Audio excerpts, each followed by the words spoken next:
नमः। श्रीचैतन्यमनोभीष्टं स्थापितं येन भूतले स्वयं रूपो कदा मह्यं ददाति स्वपदान्तिकम्। वन्दे अहं श्रीगुरु श्रीयुतपदकमलं श्रीगुरून् वैष्णवंश्च शिल्पं साग्रजातं सहगण रघुनाथान्वितं तं सजीवम् साद्वैतं सवधूतं परिजनसहितं कृष्णचैतन्यदेवं श्रीराधाकृष्णपादान् सहगणललिता श्रीविशाखान्वितांश्च नमो ॐ विष्णुपादाय कृष्णपृष्ठाय भूतले श्रीमते भक्तिवेदान्त स्वामिनीति नामिने नमस्ते सरस्वती देवे गौरवाणी प्रचारिणे निर्विशेष शून्यवादी पश्चात्पदेश तारिणे पञ्चाकल्पतरुभ्यश्च कृपा सिन्धुभ्येव च पतितानां पावनेभ्यो वैष्णवेभ्यो नमो नमः। पञ्चतत्त्वात्मकं कृष्णं भक्तरूपस्वरूपकं भक्तावतारं भक्ताख्यं नमामि भक्तशक्तिकम्। हे कृष्ण करुणा सिन्धु जगत्पते गोपेश गोपिका कान्तो राधाकान्तो नमस्तुते तप्तो काञ्चन गौराङ्गी राधे वृन्दावनेश्वरी हरिप्रिये नीलाचल निवासाय नित्याय परमात्मने बलभद्र सुभद्र ते नमः। जय श्री कृष्ण चैतन्य प्रभु नित्यानंद श्री अद्वैत गदाधर शिवासादि भक्तवृंद। हरे कृष्णा कृष्ण कृष्ण हरे हरे हरे राम राम हरे हरे। ओम नमो भगवते वासुदेवाय। ओम नमो भगवते वासुदेवाय। ओम नमो भगवते वासुदेवाय। नारायणं नमस्कृत्य नरं चैव नरोत्तमं देवीं सरस्वतीं व्यासं ततो हीरयेत्। हरि ओम तत्सत्। नमो ओम विष्णुपादाय कृष्णपृष्ठाय भूतले श्रीमते जयप्रकाशाय नमो आचार्यपादाय गौरकथा धामदाय नगरदाय यस्य प्रसादात् भगवत् प्रसाद यस्य प्रसादन्यगतिते करोति धायं स्तस्य यशस्य शतम् वन्दे गुरुं श्रीचरणनारायणं।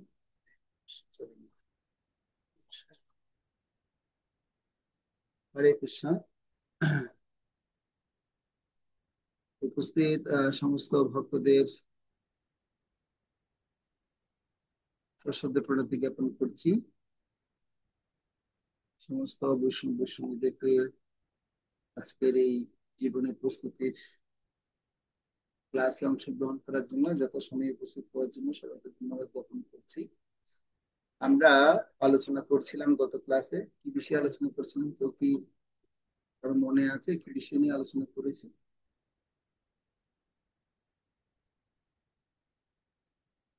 কার কি মনে আছে হাত তুলতে পারেন। কি টপিক আমরা আলোচনা করেছি? আপনারা যদি হাত তুলেন তাহলে আমি আপনাদেরকে সুযোগ দিব বলার জন্য। সাধুর গুণাবলী। সাধুর গুণাবলী আলোচনা করেছি। আচ্ছা, আর কি আলোচনা করেছি? 26টা গুণ।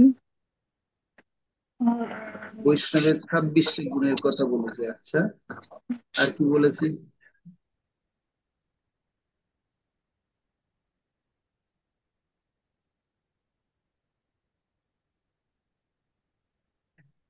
মূলত আমাদের টপিক ছিল সাধু সঙ্গ। আমরা সাধু সঙ্গ বিষয়ে আলোচনা করব। তো সাধু সঙ্গ কি, সাধু সঙ্গের গুরুত্ব আলোচনা করতে গিয়ে সাধুর রূপ কেমন হবে, সাধু কিরকম হবেন সেই বিষয় নিয়েই আমি মূলত আলোচনা করেছি। সাধুর গুণাবলী সম্পর্কে আমরা জানতে পেরেছি, এবং সাধুকে চিনবো কিভাবে সে চিনার রূপরেখাটা আমরা আলোচনা করেছি। তো আমরা বাকি যে সাধু সঙ্গ পর্বের যে আলোচনা, আজকে আমরা সেই আলোচনা শেষ করব। তো আমি আপনাদেরকে গত ক্লাসে একটি শ্লোক শেখার কথা বলেছি, আর সেই শ্লোকটি আমি গ্রুপও দিয়ে দিয়েছি, যে সনাতন গোস্বামীকে শ্রী চৈতন্য মহাপ্রভু এই শ্লোকটি শিখিয়েছেন। যিনি সাধু হবেন তার 26 খানা গুণাবলী দরকার রয়েছে। কৃপালু অকৃতদ্রোহ সত্যসার সম, নির্দোষ বদান্য মৃদু শুদ্ধি অকিঞ্চন, সর্ব উপকারক শান্ত কৃষ্ণৈক শরণ, অকাম অনিহস্তির বিজিত সরগুণ, মৃত ভূক অপ্রমত্ত মানদ মানি, গম্ভীর করুণ মত্র কবি দক্ষ মুনি। তো এ হচ্ছে সাধুর 26 গুণাবলী। আর কোন গুণটা কিভাবে কাজে লাগাবে সে কথাও আমরা আলোচনা করেছিলাম। মনে আছে সেই কথা, যে আমরা কোন গুণটা কিভাবে কাজে লাগাবো, নিজের জন্য কোনগুলো গুণ, অন্যের জন্য কোনগুলো গুণ, এবং নিজের জীবনে কিভাবে উন্নতি করব সেই গুণ। তো এই বিষয়ে আমরা আলোচনা করেছি। আজকে আমরা এই সাধু সঙ্গের গুরুত্ব নিয়ে আরো কিছু আলোচনা করব। তো আমি আপনাদেরকে গত ক্লাসে কিছু শব্দ শুনিয়েছিলাম, যে সনাতন গোস্বামীর কাছে কিছু কাহিনীও শুনিয়েছিলাম, যে একজন প্রকৃত সাধু কেমন হবেন, সে প্রকৃত সাধুর চরিত্র কেমন হবে, তার কাছে কি থাকে, সে অমূল্য সম্পদ থাকে। সে অমূল্য সম্পদের কথা নিয়ে সনাতন গোস্বামীর একটা আমরা দিব্য একটা ঘটনাও শুনতে পেলাম। একজন শিবের ভক্ত, তিনি কিভাবে শিবকে সন্তুষ্ট করার পর শিব তাকে উপদেশ দিলেন, যাও তুমি বৃন্দাবনে গিয়ে সেই সাধুর শরণাপন্ন হও, সেই সাধুর কাছেই তোমার সেই অমূল্য সম্পদ আছে, সেই সাধুই তোমাকে অমূল্য সম্পদ দিতে পারে। প্রথমে তিনি তাকে অমূল্য সম্পদ কি বললেন, যে যে পরশ পাথর আছে সেই পরশ পাথরটা দিলেন। তখন তার মনে সন্দেহ ছিল যে পরশ পাথর যে তাকে দিলেন সেটা তিনি ডাস্টবিন থেকে খুঁজে থাকেন। তো এই পরশ পাথর কেন ডাস্টবিনের মধ্যে থাকবে, তার মানে তার কাছে আরো অমূল্য সম্পদ আছে। তো পরবর্তীতে তিনি বুঝতে পারলেন যে তার অমূল্য সম্পদটি তার কাছে রয়েছে, এই অমূল্য সম্পদটি তার দরকার। সেই অমূল্য সম্পদ কি পেলেন সাধুর কাছ থেকে, যে সাধু সঙ্গে করার ফলে তিনি তাকে কৃষ্ণ প্রেম প্রদান করেছিলেন, যেটা আছে এই জগতে সবচেয়ে দুর্লভ স্তূপ। সেই কৃষ্ণ প্রেম হচ্ছে একমাত্র সাধু থেকে, প্রকৃত সাধু থেকে সেটা প্রাপ্ত হওয়া যায়। তো সনাতন গোস্বামীর মতো এরকম সাধু সঙ্গের প্রভাবে ব্রাহ্মণ ও সমস্ত জগৎ ত্যাগ করে সেই কৃষ্ণ প্রেম লাভ করেছেন। তো আমরা সেজন্য জানি যে সৎসঙ্গে স্বর্গবাস, অসৎসঙ্গে সর্বনাশ করে। সঙ্গ দোষেও কি হতে পারে, লোহাও ভাসতে পারে।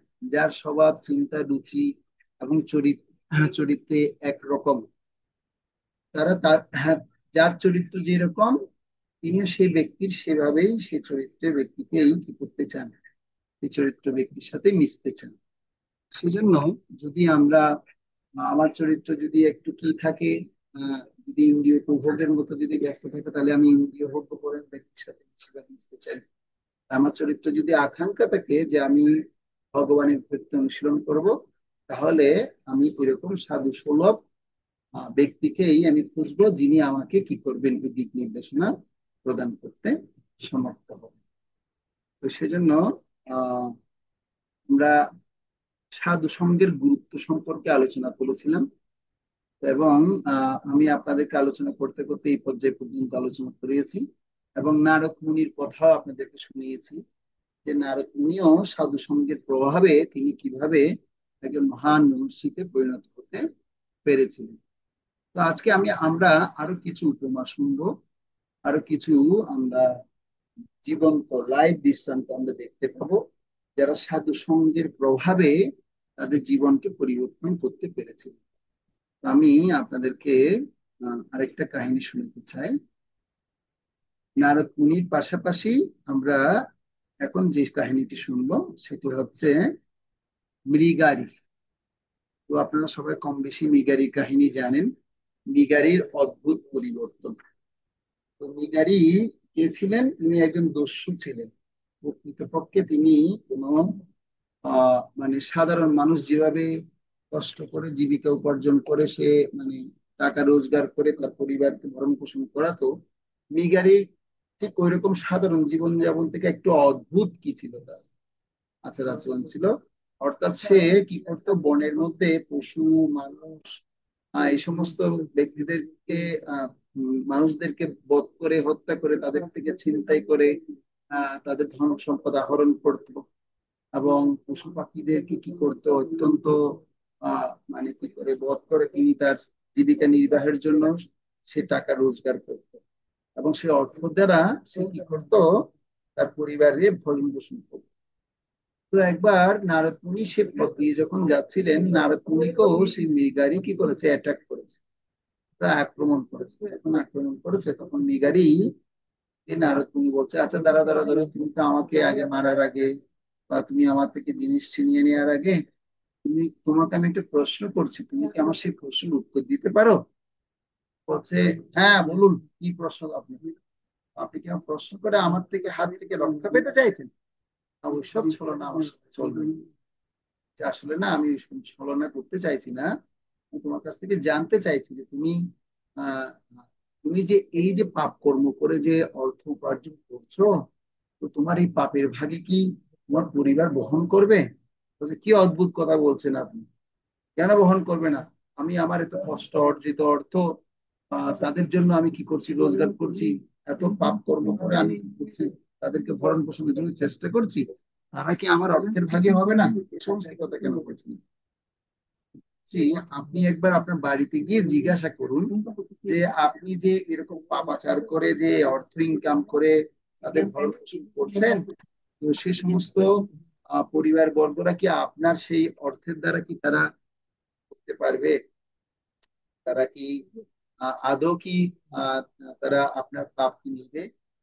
উনি কথা বলার পর তখন তারা কি করলেন, তিনি সেই মিগারি নারদ মুনির কথা শুনে তখন তিনি কি করলেন, ওই স্থান পরিত্যাগ করে, অর্থাৎ তিনি চিন্তা করছেন নারদ মুনি আমাকে এই কথা বলে হয়তো তিনি এখান থেকে পালিয়ে যাবেন। বলছে, তোমার চিন্তার কোনো কারণ নেই, তুমি আমাদেরকে এখানে বেঁধে রেখে যাও। হ্যাঁ, এবং ঘরে গিয়ে তুমি জিজ্ঞাসা করে আসো, প্রত্যেককে জিজ্ঞাসা করে আসো, তোমার স্ত্রী, পুত্র, বাবা মা সবাইকে জিজ্ঞাসা করবে। তখন মিগারি গিয়ে কি করলো, জিজ্ঞাসা করলো।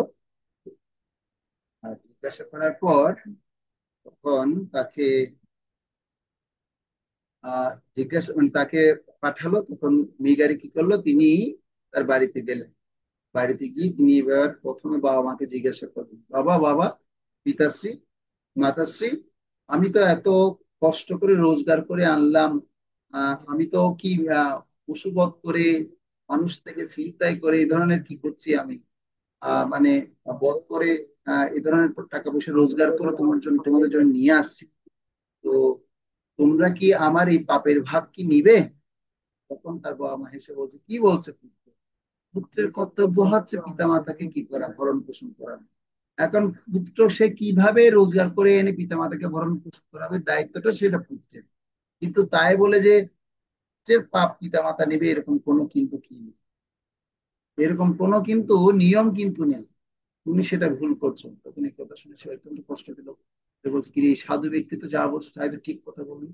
তখন তিনি আবার দৌড়ে গেলেন স্ত্রীর কাছে। স্ত্রীর কাছে গিয়ে বলছে, তুমি তো আমার সহধর্মিণী, তুমি তো আমার অর্ধাঙ্গিনী, নিশ্চয়ই তুমি, আমি যে পাপ কাজের দ্বারা লিপ্ত আছি, তুমি আমার এই পাপের অর্ধেক ভার গ্রহণ করবে। আমি তো পরিবার ভরণ পোষণের জন্যই তো এই কাজ করছি। তখন তার অর্ধাঙ্গিনী, তার স্ত্রী বলছে, তুমি তো সেটা ভুল কথা বলছো। তুমি যদি কোনো ধর্মীয় অনুশাসন নিয়ম কানুন যদি পালন করো, তাহলে তোমার ওই নিয়ম কানুনের অর্ধেক অংশ আমি পাবো, কিন্তু তোমার কোনো পাপ কর্মের ভাগিদার কিন্তু আমি হবো না। তো পাপের ভাগ কিন্তু আমি 1% নিব না, কিন্তু তোমার পুণ্যের ভাগ আমি অর্ধেক নিব। কথা শুনে তো সে আরো শখ খেয়ে গেল। তবে চিন্তা করছে, না, আমার পুত্রদেরকে আমি জিজ্ঞাসা করি, সন্তানদেরকে জিজ্ঞাসা করি। এভাবে সে যখন সন্তানদেরকে জিজ্ঞেস করলো, বলছে, বাবার কর্তব্য হচ্ছে কি করা, সন্তান লাভ প্রতিপালন করা। তো এখন তুমি কি করছো সেটা আমরা জানি না, কিন্তু তোমার এই পাপের ভাগ তো আমরা কেন নিব?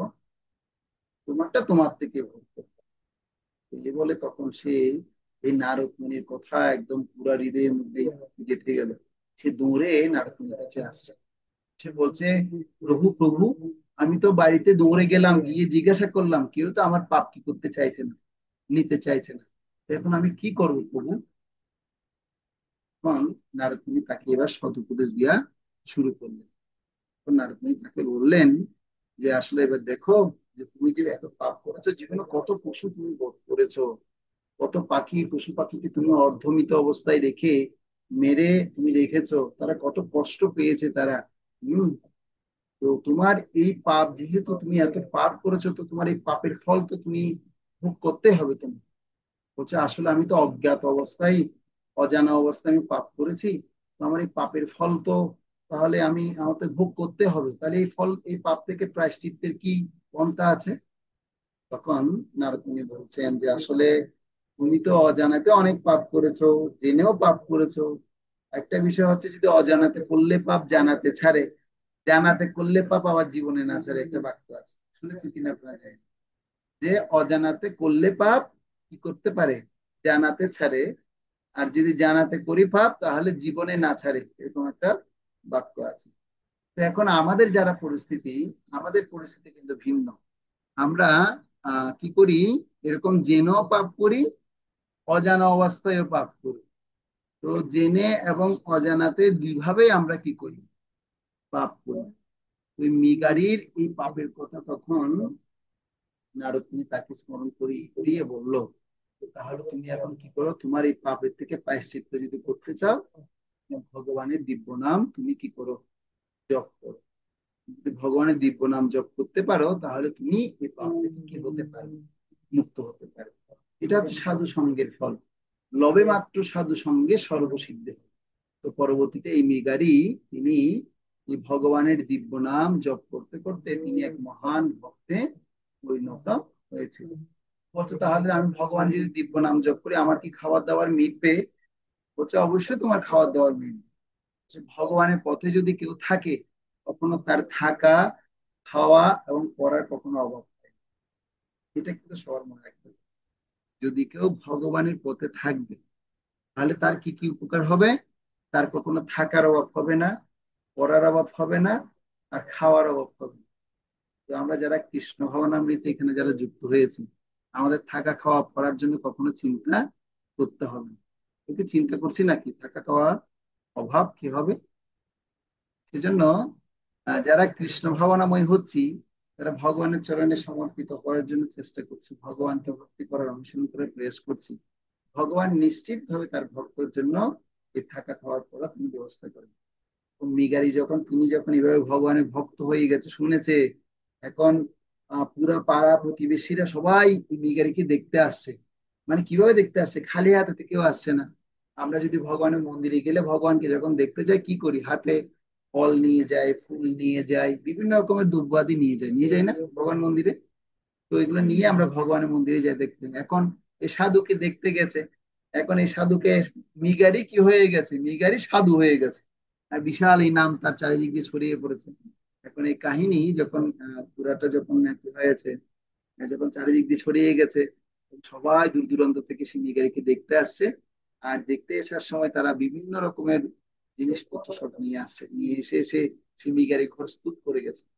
আর তখন মৃগারী চিন্তা করছে, আসলে ভগবানের পথে থাকাটা কত আমাদের জন্য গুরুত্বপূর্ণ। তো সে ভগবানের পথে কিভাবে থাকতে পারবো, সেটা একমাত্র সাধু সঙ্গের প্রভাব থাকলেই থাকতে পারবো, না হলে থাকতে পারবো না। যদি ভগবানের পথে থাকতে চাই, তাহলে সাধু সঙ্গ, সাধু সঙ্গ সর্বশাস্ত্রে কয়, লবে মাত্র সাধু সঙ্গে সর্বসিদ্ধি। মৃগারীর মতো ব্যক্তিও তিনি কি হতে পেরেছিলেন, যিনি অর্ধামৃত অবস্থায়, মৃত অবস্থায় রেখে দিতেন পশু পাখিকে। আর কত কষ্ট তারা ভোগ করত। আর সে সাধু এসে বলছে, তুমি এত পশু পাখিকে অর্ধামৃত মৃত অবস্থায় রাখছো, সে কত কষ্ট পাচ্ছে। তোমাকে যদি আঘাত করে যদি তোমাকে অর্ধামৃত অবস্থায় রাখা হয়, তুমি কেমন কষ্ট পাবে বলো? তার চেয়ে বরং তুমি একেবারেই মেরে ফেলো, নয়তো তুমি অর্ধামৃত মৃত অবস্থায় রেখে তো কোনো লাভ নেই। তাকে সেই জ্ঞান যখন দিয়েছে, ভগবত জ্ঞান যখন প্রদান করেছে, তখন তিনি পরিবর্তন হয়ে গেছে। এটা আমরা শুনলাম মৃগারীর জীবন থেকে কাহিনী। তো এরপর আমরা আরেকটা খুব গুরুত্বপূর্ণ চরিত্রের কথা আমরা সবাই জানি। সেই চরিত্রটা হচ্ছে রত্নাকর দস্যের চরিত্র। কি চরিত্র? রত্নাকর দস্যু। রত্নাকর দস্যু কেমন ছিলেন? তিনি রত্নাকর দস্যু থেকে তিনি কিসে পরিণত হয়েছেন? তিনি বাল্মীকি মুনিতে পরিণত হয়েছেন। তো রত্নাকর দস্যু কেমন ছিল আমরা একটা ভিডিও ফুটেজের মাধ্যমে দেখব। সবসময় লেকচার শুনতে তো ভালো লাগবে না, আমরা কি দেখতে পাচ্ছি সবাই? সাউন্ড শোনা যাচ্ছে?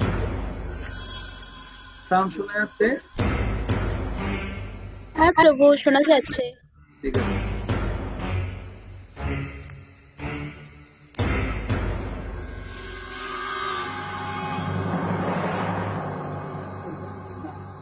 क्या तुम्हें मुझसे भय नहीं लग रहा ब्राह्मण? मैं रत्नाकर हूँ। मैं नारद हूँ रत्नाकर, तुम्हारा अतिथि, और मैं निर्भय हूँ। क्या तुम निर्भय हो? क्या मतलब है तुम्हारा? न मुझे प्राणों का भय है, न सफलता का, न कल का, न कलंक का।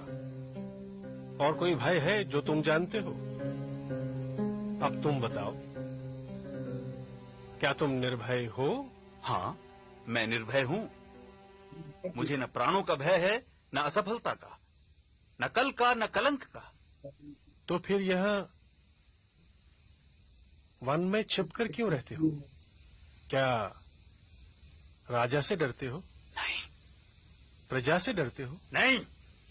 पाप से डरते हो? नहीं। तो फिर यहाँ छिपकर क्यों रहते हो?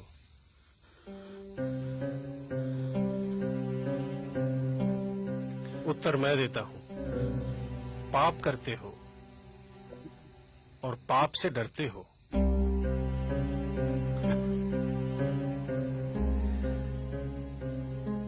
मैंने तुम्हारे बारे में बहुत सुना है।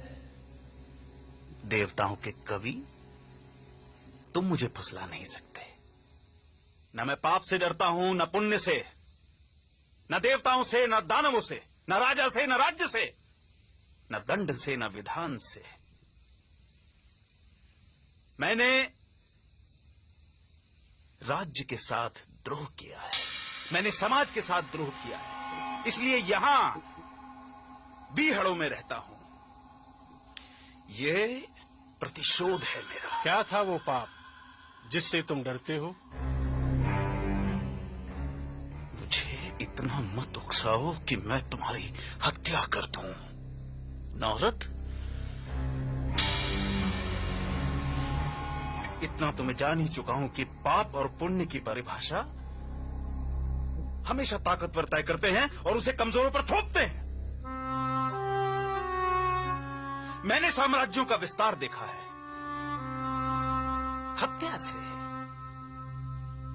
बल से, छल से। मैंने वाणिज्य का विस्तार देखा है, कपट से, अनीति से, अधर्म से। वो पाप नहीं था। मैं सैनिक था, दुष्ट और निर्दयी सौदागरों की भी रक्षा की। वो पाप नहीं था। युद्ध में हारे हुए लोगों की स्त्रियों के साथ पशुता का व्यवहार करने वाले सैनिकों की हत्या क्या की? मैं पापी हो गया। राजा, सेना और सेनापति का अपराधी हो गया मैं। क्या वो पाप था? दूसरों का पाप अपने पाप को सही नहीं ठहरा सकता रत्नाकर। मैं पापी नहीं हूं। कौन निर्णय करेगा? वो जो इस यात्रा में तुम्हारे साथ है या नहीं है? क्या तुम्हारी पत्नी, तुम्हारा पुत्र इस पाप में तुम्हारे साथ है? हाँ, वो क्यों नहीं साथ होंगे? मैं जो ये सब करता हूं उनके सुख के लिए तो करता हूं। तो जो तुम्हारे साथ हैं उन्हीं को निर्णायक बनाते हैं। जाओ, अपनी पत्नी से, अपने पुत्र से, अपने पिता से, अपने निकट संबंधियों से पूछ कर आओ, जो तुम कर रहे हो क्या वो पाप नहीं है? और क्या वो सब इस पाप में तुम्हारे साथ हैं, इस पाप के भागीदार हैं? सरदार, ये ब्राह्मण बहुत बोलता है, इसे मार दे।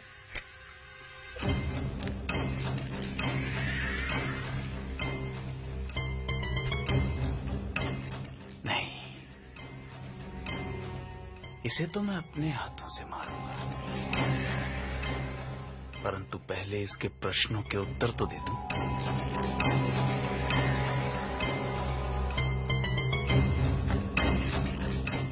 मेरे आने तक इसे बांध कर रखो।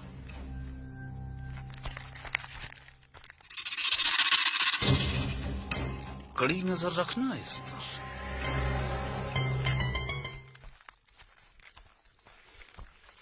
रत्नाकर, बेटा आज बहुत जल्दी आ गए तुम। कोई मोटा आसानी हाथ लगाए क्या?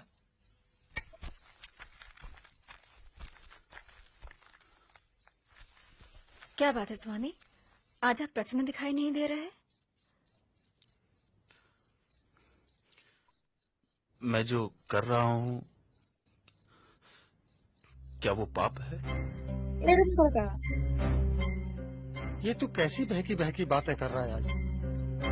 तूने ज्यादा पी ली है क्या? क्या तुम मेरे पाप में भागीदार हो?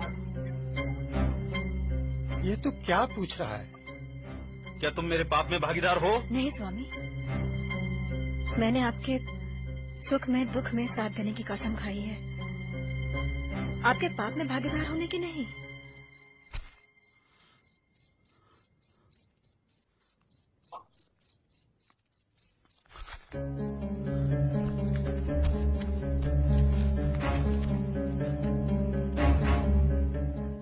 पिता, आप? बेटा, ये तो तेरी कमाई है, इसे मैं कैसे बांट सकता हूँ?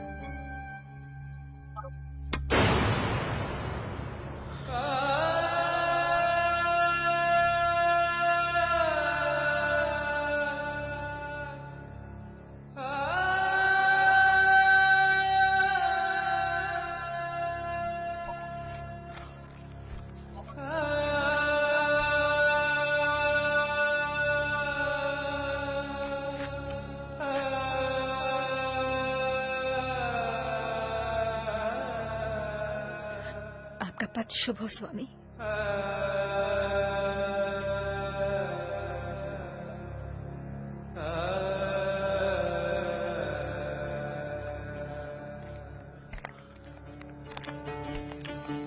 अपि चेत् सुदुराचारो भजते मामनन्यभाक्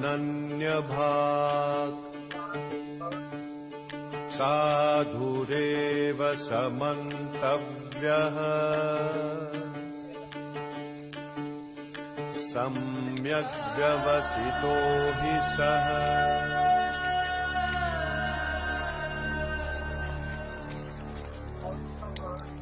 तुम्हारे साथी मुझे अकेला छोड़ जा चुके हैं रत्नाकर।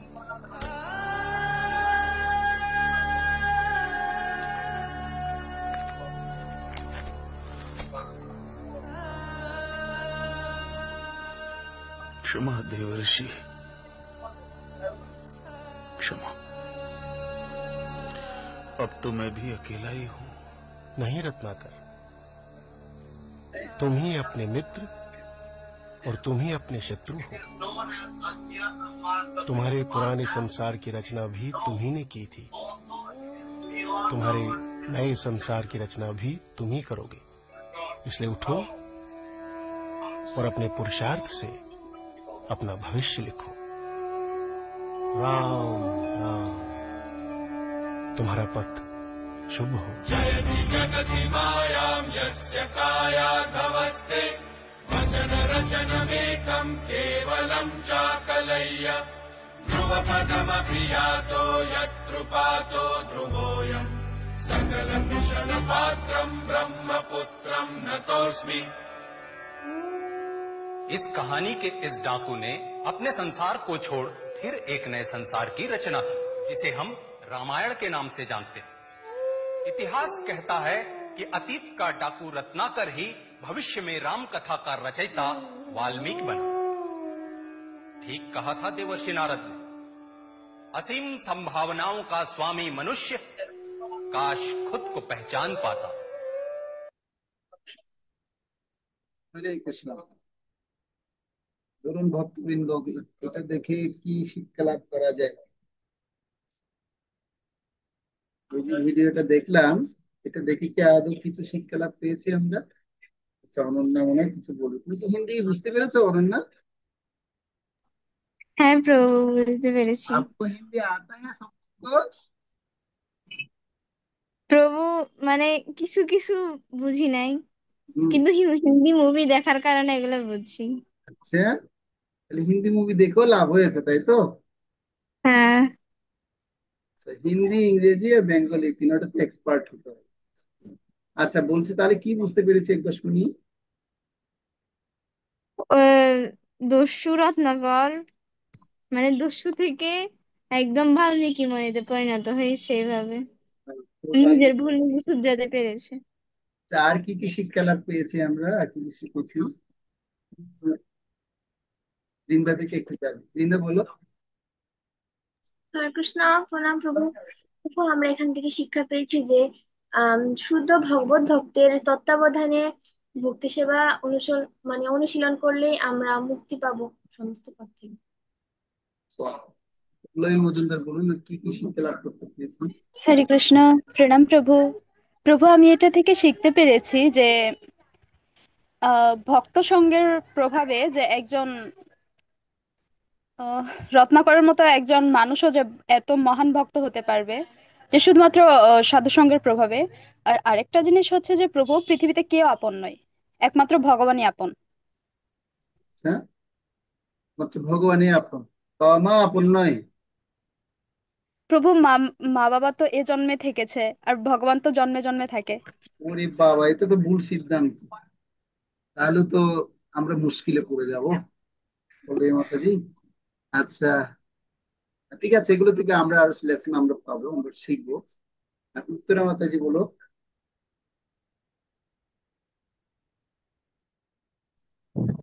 প্রভু, আমরা এখান থেকে এটা বুঝতে পারি যে নিজের পাপের ভার নিজেকে ভোগ করতে হবে। আমার পাপটা আমি কাউকে দিতেও পারবো না, কেউ নিতেও পারবে না। আচ্ছা, নিজের স্ত্রী পাপের কি বলেছে? রত্নাকরের স্ত্রী কি বলেছে?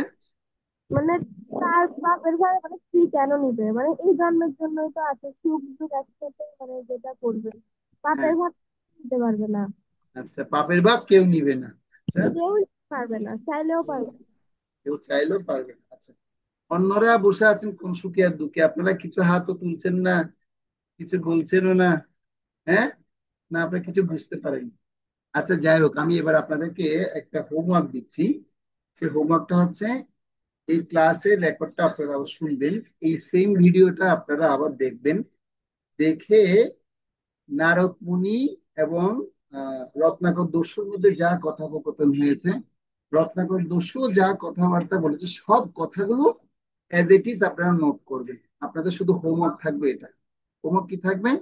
এই রত্নাকর দস্যু এবং নারদ মুনির সাথে যা কথাবার্তা হয়েছে, এই কথাবার্তাগুলো আপনারা অ্যাজ ইট ইজ নোট করে নিয়ে আসবেন। আচ্ছা, তো যাই হোক, আমরা আহ, এই সিন থেকে, আমরা এই নাটিকা, ছোট্ট নাটিকা থেকে দেখতে পেলাম এটা বাস্তব একটা ঘটনা। অর্থাৎ রত্নাকর দস্যু, যিনি পরবর্তীতে বাল্মীকি মুনি হয়েছেন, অর্থাৎ ভগবান শ্রী রামচন্দ্রের যে ইতিবৃত্তি কাহিনী কি হবে, ভবিষ্যৎ কি হবে, সে রামায়ণের রচয়িতা। বাল্মীকি রামায়ণের রচয়িতা হচ্ছে এই বাল্মীকি, পূর্বে ছিল রত্নাকর দস্যু। তো তিনি যখন কি করলেন, তার সদ্গুরুদেবের চরণে আশ্রিত হলেন। শ্রী নারদ মুনির কৃপাতে তিনি আহ রাম নাম জপ করতে তাকে বলেছেন। নারদ মুনি তাকে একটা মন্ত্র দিলেন, তুমি রাম নাম জপ করো। তো রত্নাকর দস্যু এত পাপী ছিল যে তার মুখ দিয়ে আর সেই রাম নামটা আসছে না। তখন মুনিবরের চরণে আর নিবেদন করে বলছে, মুজিবুর আমি তো এত পাপ করেছি যে আমার পাপের ফলে আমার মুখ দিয়ে রাম নামটা আর আসছে না। তো বলছে তাহলে ঠিক আছে, তুমি এই রামের উল্টা করে শব্দটা উচ্চারণ করো। কি কি নাম আসছে? বলছে আমার তো মুখ দিয়ে শুধু মরা মরা শব্দটাই এসছে। কি শব্দটা আসছে? শুধু শব্দটা আসছে, মরা মরা শব্দটাই আসছে।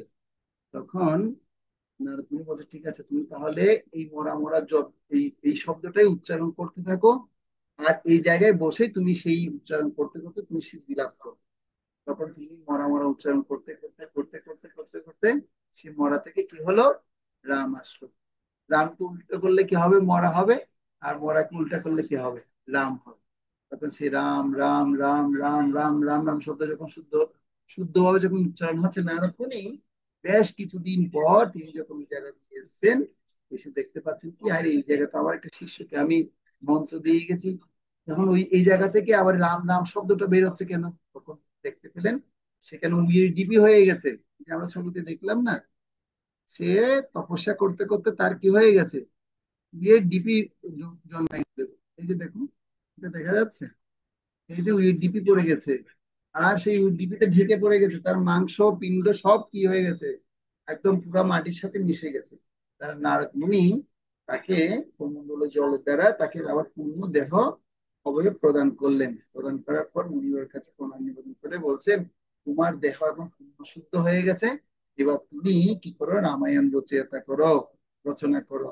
তুমি এবার কি করো? ভগবানের গুণ মহিমা কীর্তনের দ্বারা তুমি তোমার জীবনকে সমৃদ্ধ এবং জগৎবাসীর মঙ্গলের কাজে লিপ্ত হয়ে যাবে। এ হচ্ছে সাধু সঙ্গের প্রভাব। লভে মাত্র সাধু সঙ্গে সর্বসিদ্ধি হয়, সেটা আমরা এই রত্নাকর দস্যু থেকে দেখলাম, একটা মিগারির থেকে দেখলাম, যে একজন বেধ কিভাবে ভগবানের ভক্ত পরিণত হয়, তার সেম কাহিনী রত্নাকর দস্যু কিভাবে বাল্মীকি মুনিতে পরিণত হয়, সেটা আমরা দেখতে পাই। তো আমরা এখন আরেকটা কাহিনী শুনবো। এটা হচ্ছে মহান বৈষ্ণব শিল হরিদাস ঠাকুরের জীবনী থেকে। কি নাম? মহান বৈষ্ণব শিল হরিদাস ঠাকুরের জীবনী কাহিনী। আপনারা যদি কখনো বাংলাদেশে যশোর বর্ডার দিয়ে যদি কখনো যান, তো সেখানে একটা দেখবেন, সেই জায়গাটার নাম হচ্ছে হরিদাসপুর। কি নাম? হরিদাসপুর। এই হরিদাসপুরে অর্থাৎ এই হরিদাস ঠাকুর ওখানে কি করতেন? তপস্যার জন্য এসেছিলেন। আর তৎকালীন যে রাজা ছিল, সে রাজা এই হরিদাস ঠাকুরকে তার তপস্যা ভঙ্গ করার জন্য তাকে কি করেছে? বেশ্যাকে, একটা বেশ্যাকে প্রেরণ করেছে। বেশ্যা মানে সে কি করে? তার চরিত্র হচ্ছে নষ্ট চরিত্রা। সে সবসময় মানে আহ সে দুশ্চরিত্রমূলক কাজের সাথে সবসময় যুক্ত থাকে। আর সমস্ত যারা কি আছে পাপী লোক, তারা এই সমস্ত দুশ্চরিত্র ব্যক্তি সঙ্গ করেন এবং তাদের চেতনা দুশ্চরিত্রবান হয়ে যায়। তো এই বেশ্যাকে পাঠিয়েছে হরিদাস ঠাকুরের কি করার জন্য? জ্ঞান ভগ্ন করার জন্য। তো হরিদাস ঠাকুর তখন কি করলেন? তার কাছে যখন আসছে বেশ্যা, বেশ্যা এসে বলছে যে আমি তোমাকে সন্তুষ্ট করতে চাই। তখন বেশ্যাকে বলছে, হরিদাস ঠাকুর বলছে আসলে আমি তো চাই তোমার মনকে সন্তুষ্ট করব, কিন্তু আমার তো একটু নাম জপ বাকি রয়ে গেছে, তুমি একটু বসো। হরিদাস ঠাকুর তিনি বসে বসে কি করছেন? নাম জপ করছেন। হরে কৃষ্ণ কৃষ্ণ কৃষ্ণ হরে হরে, হরে রাম রাম রাম হরে হরে। কন্টিনিউ তিনি জপ করছেন। তিনি শুধু একদিনে একবার জপ করেন তাই না, তিনি কি করেন? লক্ষ নামের অধিক জপ করতেন। 3 লক্ষ দৈনিক নাম করতেন। আর 3 লক্ষ নাম করতে করতে তো সকাল থেকে ভোর থেকেই সন্ধ্যা হয়ে যেত। এরপরে একটু জল খেয়ে তিনি বিশ্রামে যেতেন, আবার পরে নাম জপ শুরু করতেন। তখন এভাবে করতে করতে যখন দেখছে সন্ধ্যা হয়ে গেছে, এইভাবে একদিন গেল, 2 দিন গেল, 3 দিন গেল, সেম 3 দিনের দিন এসে বলছে লক্ষ্মীরা বলছে, বলছে তুমি তো আমাকে শুধু বসিয়ে রাখছো। বলছে আসলে আমি তো চাই তোমার মনোভাব পূরণ করতে, কিন্তু আমার যে নাম জপ শেষ হয়নি, এরকম তো কারো কাজে বাধা দেওয়া উচিত না। আমার নাম জপটা আগে শেষ হোক, তারপর আমি তোমার সঙ্গে কি করছি? পূর্ণ করছি। তারপর এইভাবে যখন আবার 3 দিন গেল, 4 দিনের দিন কি করলো? তখন বেশ্যার মনে তার পরিবর্তন হলো। কি? এই হরিনাম জপ যদি কেউ করে এবং হরিনামের ভগবানের দিব্য নাম শব্দধ্বনি যদি কেউ মনোযোগ সহকারে শ্রবণ করবে, তখন তার চেতনা কি হবে? পরিবর্তন হয়ে যাবে। আর সেই চেতনা পরিবর্তন হতে হতে সেই সেই আহ লক্ষ্যহীরা কি হয়েছে? যে হরিদাস ঠাকুরের চরণে প্রণিপাত করলেন। বলছে আমি তো পাপের চিন্তা নিয়ে তোমাকে এসেছি কি করার জন্য? ভ্রষ্ট করার জন্য, কিন্তু আমি তো এখন তোমার নামের দ্বারা আমিও কি হয়ে গেছি, আমার যে পাপ কাজ সে পাপের পাপের ফল আমি বুঝতে পেরেছি। সেজন্য আপনি আমাকে ক্ষমা করুন এবং আপনি আমাকে এই জ্ঞান উপদেশ দিন আমি কিভাবে এই পাপ থেকে মুক্ত হয়ে পক্ষে আপনার এই পরিবর্তন আমি করতে পারবো। অ্যাকচুয়ালি আপনার হরিদাস ঠাকুর সেখানে গিয়েছিল এই লক্ষ্য হীরাকে উদ্ধার করার জন্য। তো হরিদাস ঠাকুর তিনি যেহেতু মহান বৈষ্ণব এবং সাধক ছিলেন, শ্রী চৈতন্য মহাপ্রভুর অত্যন্ত প্রিয় ভজন ছিলেন, এবং চৈতন্য মহাপ্রভুর পার্শ্ব ছিলেন হরিদাস ঠাকুর। আর এই হরিদাস ঠাকুরের কথাই বলছে, ঠিক আছে তুমি স্নান করে আসো, তোমাকে আমি এখন কি করব, হরিনামে দীক্ষা দীক্ষা দিব। তখন হরিনামের মালা কি করলেন হরিদাস ঠাকুর এই লক্ষ্য হীরাকে দিলেন। বলছে তোমার নাম আজকে থেকে কি হবে, তোমার এই বেশ্যা নাম চেঞ্জ করে তোমার নাম আজকে থেকে কি হবে, লক্ষ্য হীরা নাম তোমার হবে। কেন, তুমি দৈনিক এই জায়গায় বসে কি করবে, লক্ষ্য নাম জপ করবে। তখন সেই জপমালা পেয়ে লক্ষ্য হীরা কি করতেন, সেই জায়গায় বসে দৈনিক লক্ষ্য নামেরও অধিক জপ করতেন। সেই জন্য তার নাম হয়েছে পরবর্তীতে লক্ষ্য হীরা নামে তাকে সবাই দেখেছে। তো এ হচ্ছে কি সাধু সঙ্গের প্রভাব। তো আমরা এই সাধু সঙ্গের ফলে কি না হতে পারে তার বিভিন্ন দৃষ্টিকোণ আমরা দেখতে পেলাম, এবং এই লক্ষ্য কাহিনী থেকেও আমরা এই শিক্ষা লাভ করতে পারলাম। তো এখন আমরা একটা দৃষ্টান্ত দেখব। এটা কার ছবি দেখা যাচ্ছে কে বলতে পারবে? প্রভু, এটা আইনস্টাইন। এখানে একটা সুন্দর কাহিনীর কথা বর্ণনা করা হচ্ছে। আইনস্টাইনকে আমরা সবাই কম বেশি চিনি, কেননা তিনি একজন বড় সায়েন্টিস্ট, এবং আহ, তার নামের ক্ষেত্রে যদি আমরা আইনস্টাইন বললে সারা পৃথিবীর মানুষ সবাই চিনে, ছোট বড় সবাই নাম শুনেছে, এবং আমরা ছোটবেলা থেকে ক্লাস 2 থেকে তার নামটা মুখস্থ করে আসছি। তো এই আইনস্টাইন যেরকম তিনি সারা পৃথিবীতে কি ছিলেন, ফেমাস ছিলেন। তো অর্থাৎ তিনি একজন সম্ভ্রান্ত বিখ্যাত ব্যক্তি ছিলেন এবং গুণী ব্যক্তি ছিলেন। এক কথা হচ্ছে জড়জাগতিক ভাবে তিনি একজন গুণী ব্যক্তি ছিলেন। তো তিনি কি করেছেন, তিনি তার এই অর্থাৎ তার এই দক্ষতা সারা পৃথিবীতে ছড়িয়ে গিয়েছিল, এবং সারা পৃথিবীর বিভিন্ন কলেজ ইউনিভার্সিটিতে তাকে ইনভাইটেশন করতেন, নিয়ে যেতেন। তো এই আইনস্টাইনকে এই আইনস্টাইনকে যিনি বিভিন্ন জায়গায় নিয়ে যেতেন, অর্থাৎ তার গাড়ির একজন ড্রাইভার ছিল, সে ড্রাইভারও সে আইনস্টাইনের সাথে থাকতো। আর আইনস্টাইন যখন বক্তৃতা দিতেন কোনো কলেজে, ইউনিভার্সিটিতে বা কোনো শিক্ষা প্রতিষ্ঠানে বা কোনো রকমের ফাংশনে যখন গিয়ে বক্তৃতা দিতেন, তখন সে ড্রাইভারটা কি করতো, সে ড্রাইভারটা আইনস্টাইনের সে প্রোগ্রামের মধ্যে থাকতো, এবং সে পিছনের সারিতে গিয়ে বসে সে আইনস্টাইনের পুরো লেকচার শুনতো। তো এইভাবে করে করে সে অনেকগুলো কি আপনার তোমার অনেক সে প্রোগ্রামের মধ্যে পার্টিসিপেট করতো। পার্টিসিপেট করতে করতে একবার কি হয়েছে, ড্রাইভার সে আইনস্টাইনকে বলছে, আজকে আপনার এই প্রোগ্রামে যে লেকচার দিবেন আমি জানি আপনি কি লেকচার দিবেন, সমস্ত লেকচার কিন্তু আমার মুখস্থ হয়ে গেছে, আপনার লেকচার শুনে শুনে আমি সব মুখস্থ করে ফেলেছি, আপনি কি বলবেন এবং এর পরের লাইন কি হবে, এবং কি আলোচনার কি রেজাল্ট কি আসবে সব আমি আমার আমার জানা আছে, আপনার লেকচার তো আমিও দিতে পারি, তো আপনার কষ্ট করে গিয়ে ওখানে দেওয়ার কি দরকার আছে। বলছো ও তাই, তাহলে ঠিক আছে আজকের লেকচার তাহলে তুমি দিবে। তখন সেই দিনের প্রোগ্রামে তখন যখন নিয়ে যাচ্ছে, বলছে ঠিক আছে আপনি, আর সে ড্রাইভারের কিন্তু চেহারা বেশভূষা ঠিক আইনস্টাইনের মতোই দেখতে ছিল, ঠিক আছে। তো তখন কি করলো, সে ড্রাইভারকে বলছে, আলবার্ট আইনস্টাইন বলছে, আচ্ছা ঠিক আছে তাহলে তুমি আজকের লেকচারটা তাহলে তুমিই দিবে, আমি আজকে শুনবো তোমার লেকচার, তুমি কি আসলে আদৌ অ্যাজ ইট ইজ তুমি বলতে পারো তো। তারপর সে তখন কি হলো, প্রোগ্রামে গেল, আর আইনস্টাইন কি করছে, তিনি ড্রাইভার সেজে সে পিছনের সারিতে গিয়ে বসছে, কে, আইনস্টাইন, আলবার্ট আইনস্টাইন। আর এখন বক্তৃতা দিচ্ছে কে, তার ড্রাইভার। এবার ড্রাইভার সেই প্রোগ্রামের মধ্যে গিয়ে এত উৎসাহমূলক বক্তৃতা দিল, সবাই একদম ফাটাফাটি লেকচার, পুরো আইনস্টাইন যেভাবে অ্যাজ ইট ইজ লেকচার দেয়, সেই ড্রাইভারে কিন্তু সেম লেকচারটা তিনি প্রদান করলেন। আর এই লেকচার শুনে সবাই একদম বিশাল হাততালি, একদম পুরা মানে কি হই হই রই রই ব্যাপার। আর আইনস্টাইন অবাক হয়ে গেছে, একদম অ্যাজ ইট ইজ সে দেখি আমি যেভাবে বলি সেভাবে বলছি, হ্যাঁ খুব ট্যালেন্ট দেখি। তো এরপরে কি হয়েছে, পরক্ষণে একটা ঘটনা ঘটলো। সে ঘটনাটা হচ্ছে যে আইনস্টাইন যে লেকচার দিল, লেকচার দেওয়ার পর তখন মানে আইনস্টাইনের ড্রাইভার যে লেকচার দিল, লেকচার দেওয়ার পর তখন কি হলো, মঞ্চ থেকে একজন জ্ঞানী ব্যক্তি উঠলো, হাত তুললো, বলছে স্যার আমার কোশ্চেন আছে, আমার প্রশ্ন আছে। বলছে হ্যাঁ কি কোশ্চেন বলুন। তো ও ওই টপিকে কে ঘুরিয়ে বিশাল কঠিন একটা প্রশ্ন করে বসলো, তাকে, ওই ড্রাইভারকে, অর্থাৎ ওই আলবার্ট আইনস্টাইন রূপী ড্রাইভারকে। এখন সে তার মাথার মধ্যে এত ট্যালেন্ট সে মানে গড়ে তুলেছে, মানে আইনস্টাইনের সাথে থাকতে থাকতে সে কি হয়েছে, তার ব্রেনটাও ঠিক আইনস্টাইনের থেকে সুপার সুপার স্মার্ট হয়ে গেছে।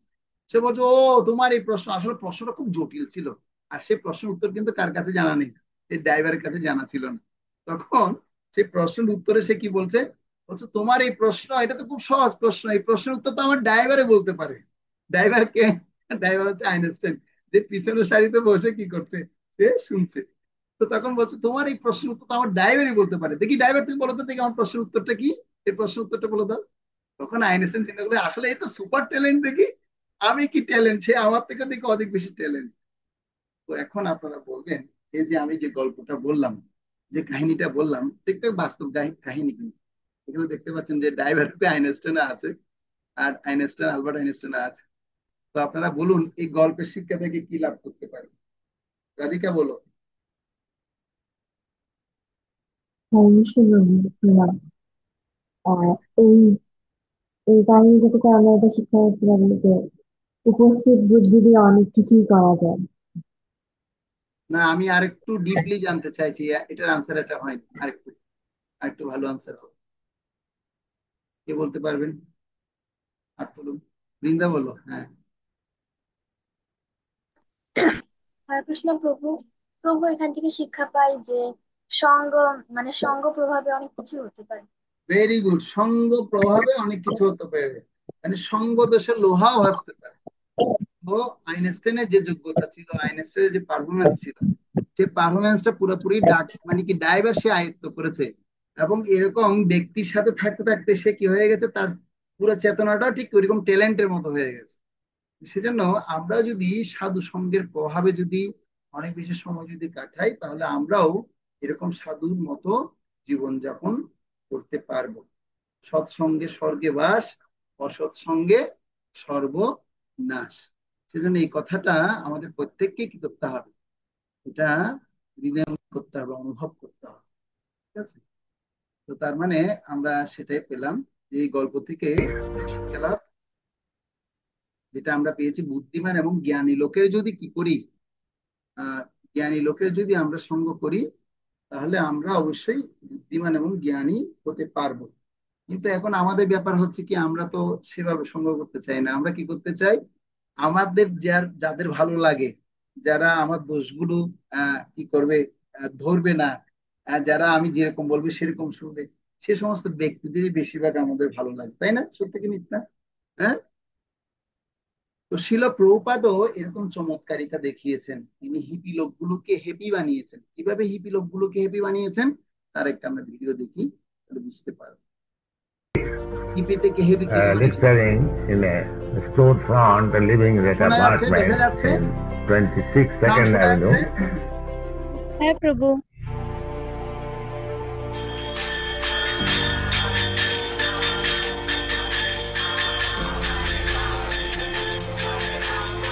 Then gradually these boys, American boys and girls began to come.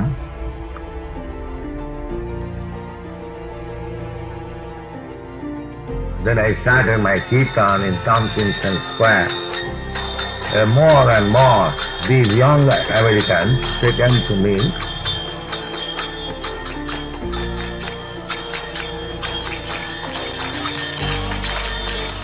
I began to chant this Hare Krishna mantra. I was chanting there for 3 hours with a little small mridanga. And these boys, American boys, they assembled and gradually they joined.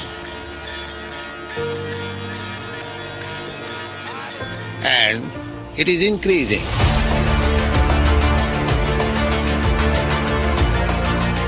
First of all, it was started in New York. Then we started our branch in San Francisco, in Los Angeles, in Santa Fe.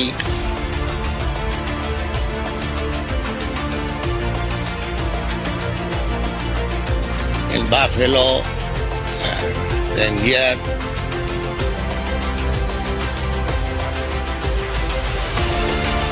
In London Times there was an article. They said that Krishna chanting startles London.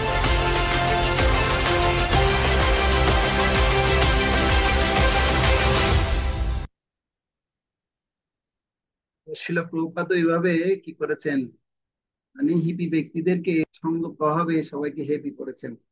শুরু করেছেন America থেকে, সারা বিশ্বে আজকে লাখো লাখো ভক্ত আমরা দেখতে পাচ্ছি। রাশিয়ার মতো দেশে, যেখানে নাস্তিক দেশেও এখন সবচেয়ে বেশি কৃষ্ণামৃত, এই হরে কৃষ্ণ ভক্তবৃন্দ সবচেয়ে বেশি। এমনকি আমাদের দেশ থেকেও অনেক বেশি ভক্ত কোথায়, রাশিয়াতে রয়েছে। তো আমরা দেখতে পাচ্ছি শিল প্রভুপাদের এই শুদ্ধতা কিভাবে ফলে হলো, তিনি প্রকৃত সাধু ছিলেন বিদায় সবাইকে পরিবর্তন করতে পেরেছিলেন। সেজন্য লবে মাত্র সাধু সঙ্গে সর্বসিদ্ধি হয়। তো সেজন্য আমাদের কি করতে হবে, যে এই সঙ্গটা এমন গুরুত্বপূর্ণ, যত আমি সৎসঙ্গের মধ্যে থাকবো তত আমার কি হবে, চেতনা পবিত্র হবে।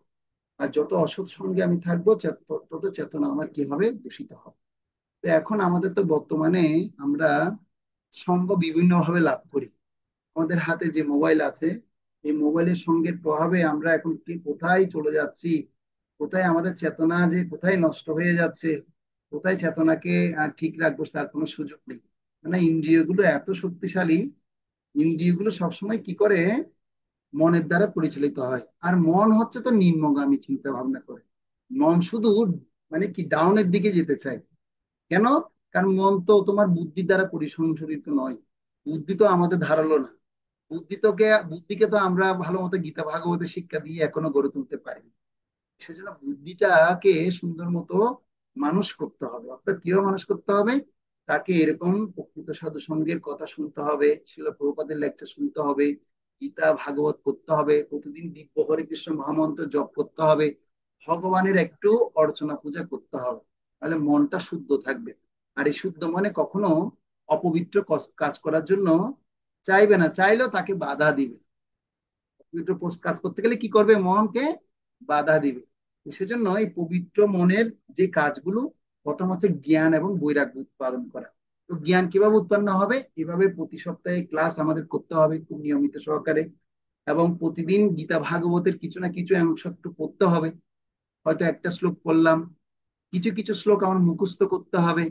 যেভাবে আমি প্রতি সপ্তাহে আপনাদেরকে একটা একটা শ্লোক দিচ্ছি, আপনার মুখস্থ করে করে পাঠাচ্ছেন, আমার খুব ভালো লাগছে।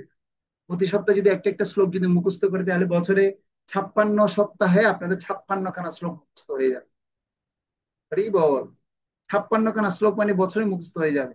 এভাবে যদি 5 বছর অনুশীলন করা হয়, 5 গুণ 56, তাহলে কত হবে, কত হবে তাহলে? তাহলে এইভাবে 600-700 খানা শ্লোক, 700-এরও অধিক খানা শ্লোক আপনাদের মুখস্থ হয়ে যাবে। কারণ ভগবত গীতা, পুরো ভগবত গীতায় মুখস্থ হয়ে যাবে। কিন্তু আমরা তো তাই করি না, আমরা তো তাই করছি না। কিন্তু এখন যে প্যাটার্নে আমরা আছি, এখন থেকে যদি আমরা সেই প্রতিজ্ঞা নিই, তাহলে আমরা পারবো। যারা করছে তারা তো অনেক মানে আস্তে আস্তে উন্নত হচ্ছে। আর যারা করছি না, তাদেরও সেই প্রতিজ্ঞাটা নিয়ে অনুশীলন করা উচিত। কেন? আমি নিজেকে রক্ষা করার জন্য, প্রথমে আছে নিজেকে বাঁচার জন্য। আমি যদি নিজে বাঁচি, তাহলে আমি অন্যকে বাঁচাতে পারবো। যদি নিজে যদি না বাঁচি, তাহলে অন্যকে বাঁচাবো কিভাবে? আমি কয়েকদিন ধরে শুনছিলাম কিছু সুসাইডের ঘটনা, সুসাইড কেস হচ্ছে। মানে এখানে আমাদের চট্টগ্রামেও দেখা গেছে কি, বিউটি পার্লারে গিয়ে একটা হিন্দু মহিলা, সে গলার মধ্যে ফাঁস দিয়েছে। ফাঁস দিয়ে কেন ফাঁস দিয়ে মারা গেছে? তার প্রথম কারণ হচ্ছে সে মানসিক ভাবে কি নয়, প্রশান্তি পায়নি।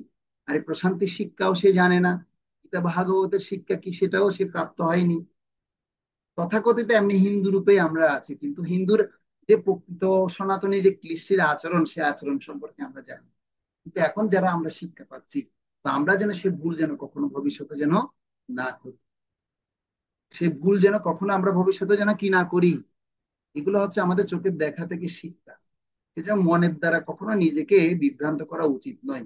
আর মনকে নিয়ন্ত্রণ করা সম্পর্কে অর্জুন বলছে, কৃষ্ণ কাছে বলছে, হে কৃষ্ণ, মনকে নিয়ন্ত্রণ করা তো বায়ু থেকেও, মানে বায়ুকে নিয়ন্ত্রণ করার থেকেও শক্তিশালী কৃষ্ণ। মন এত দুষ্ট, কি দুষ্ট মন জানেন? এত দুষ্টামি করে সে মন, মানে সে বায়ু থেকেও অনেক বেশি কি চঞ্চল। এই চঞ্চল মনকে তো নিয়ন্ত্রণ করা অনেক কঠিন। আপনি আমাকে বলুন যে আমি কিভাবে এই মনকে আমি নিয়ন্ত্রণ করতে পারবো। তো ভগবান উপদেশ দিলেন, চঞ্চল মনকে নিয়ন্ত্রণ করার জন্য শুধুমাত্র একটাই কাজ, জ্ঞান এবং বৈরাগ্য উৎপন্ন করতে হবে। জ্ঞানের দ্বারা কি করতে হবে, এই ভগবত গীতা ভাগবতের জ্ঞানটাকে এভাবে যখন পুঙ্খানুপুঙ্খ ভাবে যখন শিখবো, শুনবো, চর্চা করব, তখন মন কি হবে, মানে বাবু মাঝিটা মাঝিটা মন বৈরাগ্য উৎপন্ন হবে। মনে কি তৈরি হবে, বৈরাগ্যের সৃষ্টি হবে। মন আর ওই ইন্দ্রিয়গুলোকে মানে ভোগ করা থেকে তিনি সেবায় নিয়োজিত হয়ে যাবে ভগবানের সেবা। আর যখন ভগবানের সেবা যত করবে, একটা শুদ্ধ জীবন সে অনুভব করবে। আর যত শুদ্ধ জীবন অনুভব করবে, তখন সে চাইবে আমি আরো শুদ্ধ হব, আমি আরো শুদ্ধ হব, আমি আরো পবিত্র হব, আমি আরো উপলব্ধি করব কৃষ্ণকে, আমি আরো উপলব্ধি করব ভগবানকে, আমি আরো উপলব্ধি করবো। এ হচ্ছে কি উপলব্ধির পন্থা। এই পন্থাই আমাদের প্রত্যেককেই আসতে হবে। তো আমি এখন আপনাদেরকে একটা চিঠি পড়াবো, চিঠিটা আপনারা শুনুন। বর্ষা মাতাজি, আপনার সাউন্ড অফ হচ্ছে কেন, অন হচ্ছে কেন? একটু অফ করে রাখতে হবে, মনোযোগ ক্লাসে দিতে হবে। আচ্ছা, এই যে চিঠিটা দেখা যাচ্ছে, এই চিঠিটা একজনকে পড়তে হবে। কে পড়বে, হাত তুলো।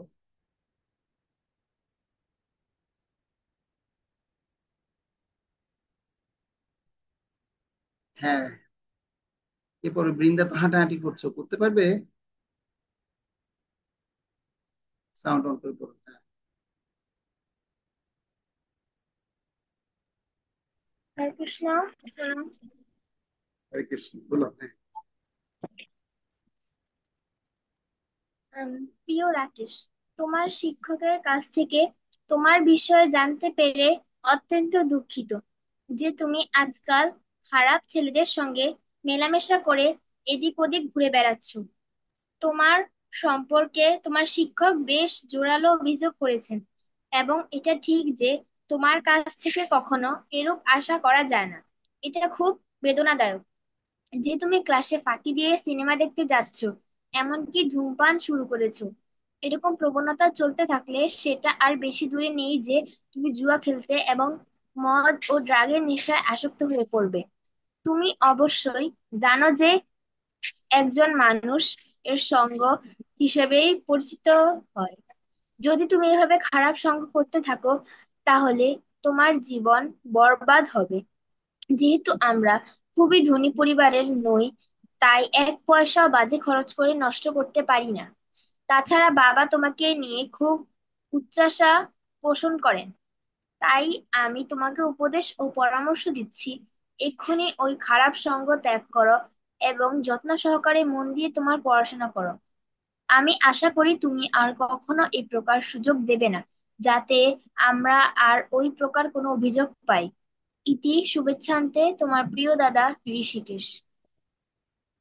তো এটা একটা বাস্তব চিঠি যেটা বর্তমানে বেশি ঘটে চলছে। এই চিঠিটার দ্বারা আমরা শুধুমাত্র একটা চিঠি এরকম হচ্ছে তাই না, এরকম আহ এরকম ভাইকে রক্ষা করার জন্য বড় ভাই তাকে বিভিন্ন ভাবে চেষ্টা করছেন। হ্যাঁ, বিভিন্ন পন্থা তাকে বলছেন। এভাবে বোনকে রক্ষা করার জন্য বড় ভাই চিন্তা করছেন, বড় বোন চিন্তা করছেন। এভাবে আমরা আমাদের সমাজে প্রতিনিয়ত এ ধরনের সমস্যা আমরা দেখতে পাচ্ছি, প্রতি মুহূর্তে মুহূর্তে আমরা সমস্যা দেখতে পাচ্ছি। আমাদের যখন দেখবেন সিগারেট কোম্পানি যারা আছে, আমি এখন একটা বাস্তব কাহিনী বলছি। সিগারেট কোম্পানি যারা আছে, সেই সিগারেট কোম্পানির কিছু কি আছে, ডিস্ট্রিবিউটর আছে। সেই ডিস্ট্রিবিউটররা কি করে, তারা সিগারেট বিভিন্ন দোকানে দোকানে ডিস্ট্রিবিউশন। তো তারা কি করে জানেন, তো তারা ফ্রিতে সিগারেট খাওয়ার জন্য মানুষকে ফ্রিতে সিগারেট খাওয়ায়। তার মধ্যে তারা বেশি ফ্রিতে সিগারেট খাওয়ায় কাদেরকে, যুবকদেরকে। কেন যুবকদেরকে বেশি বেশি সিগারেট খাওয়ায়?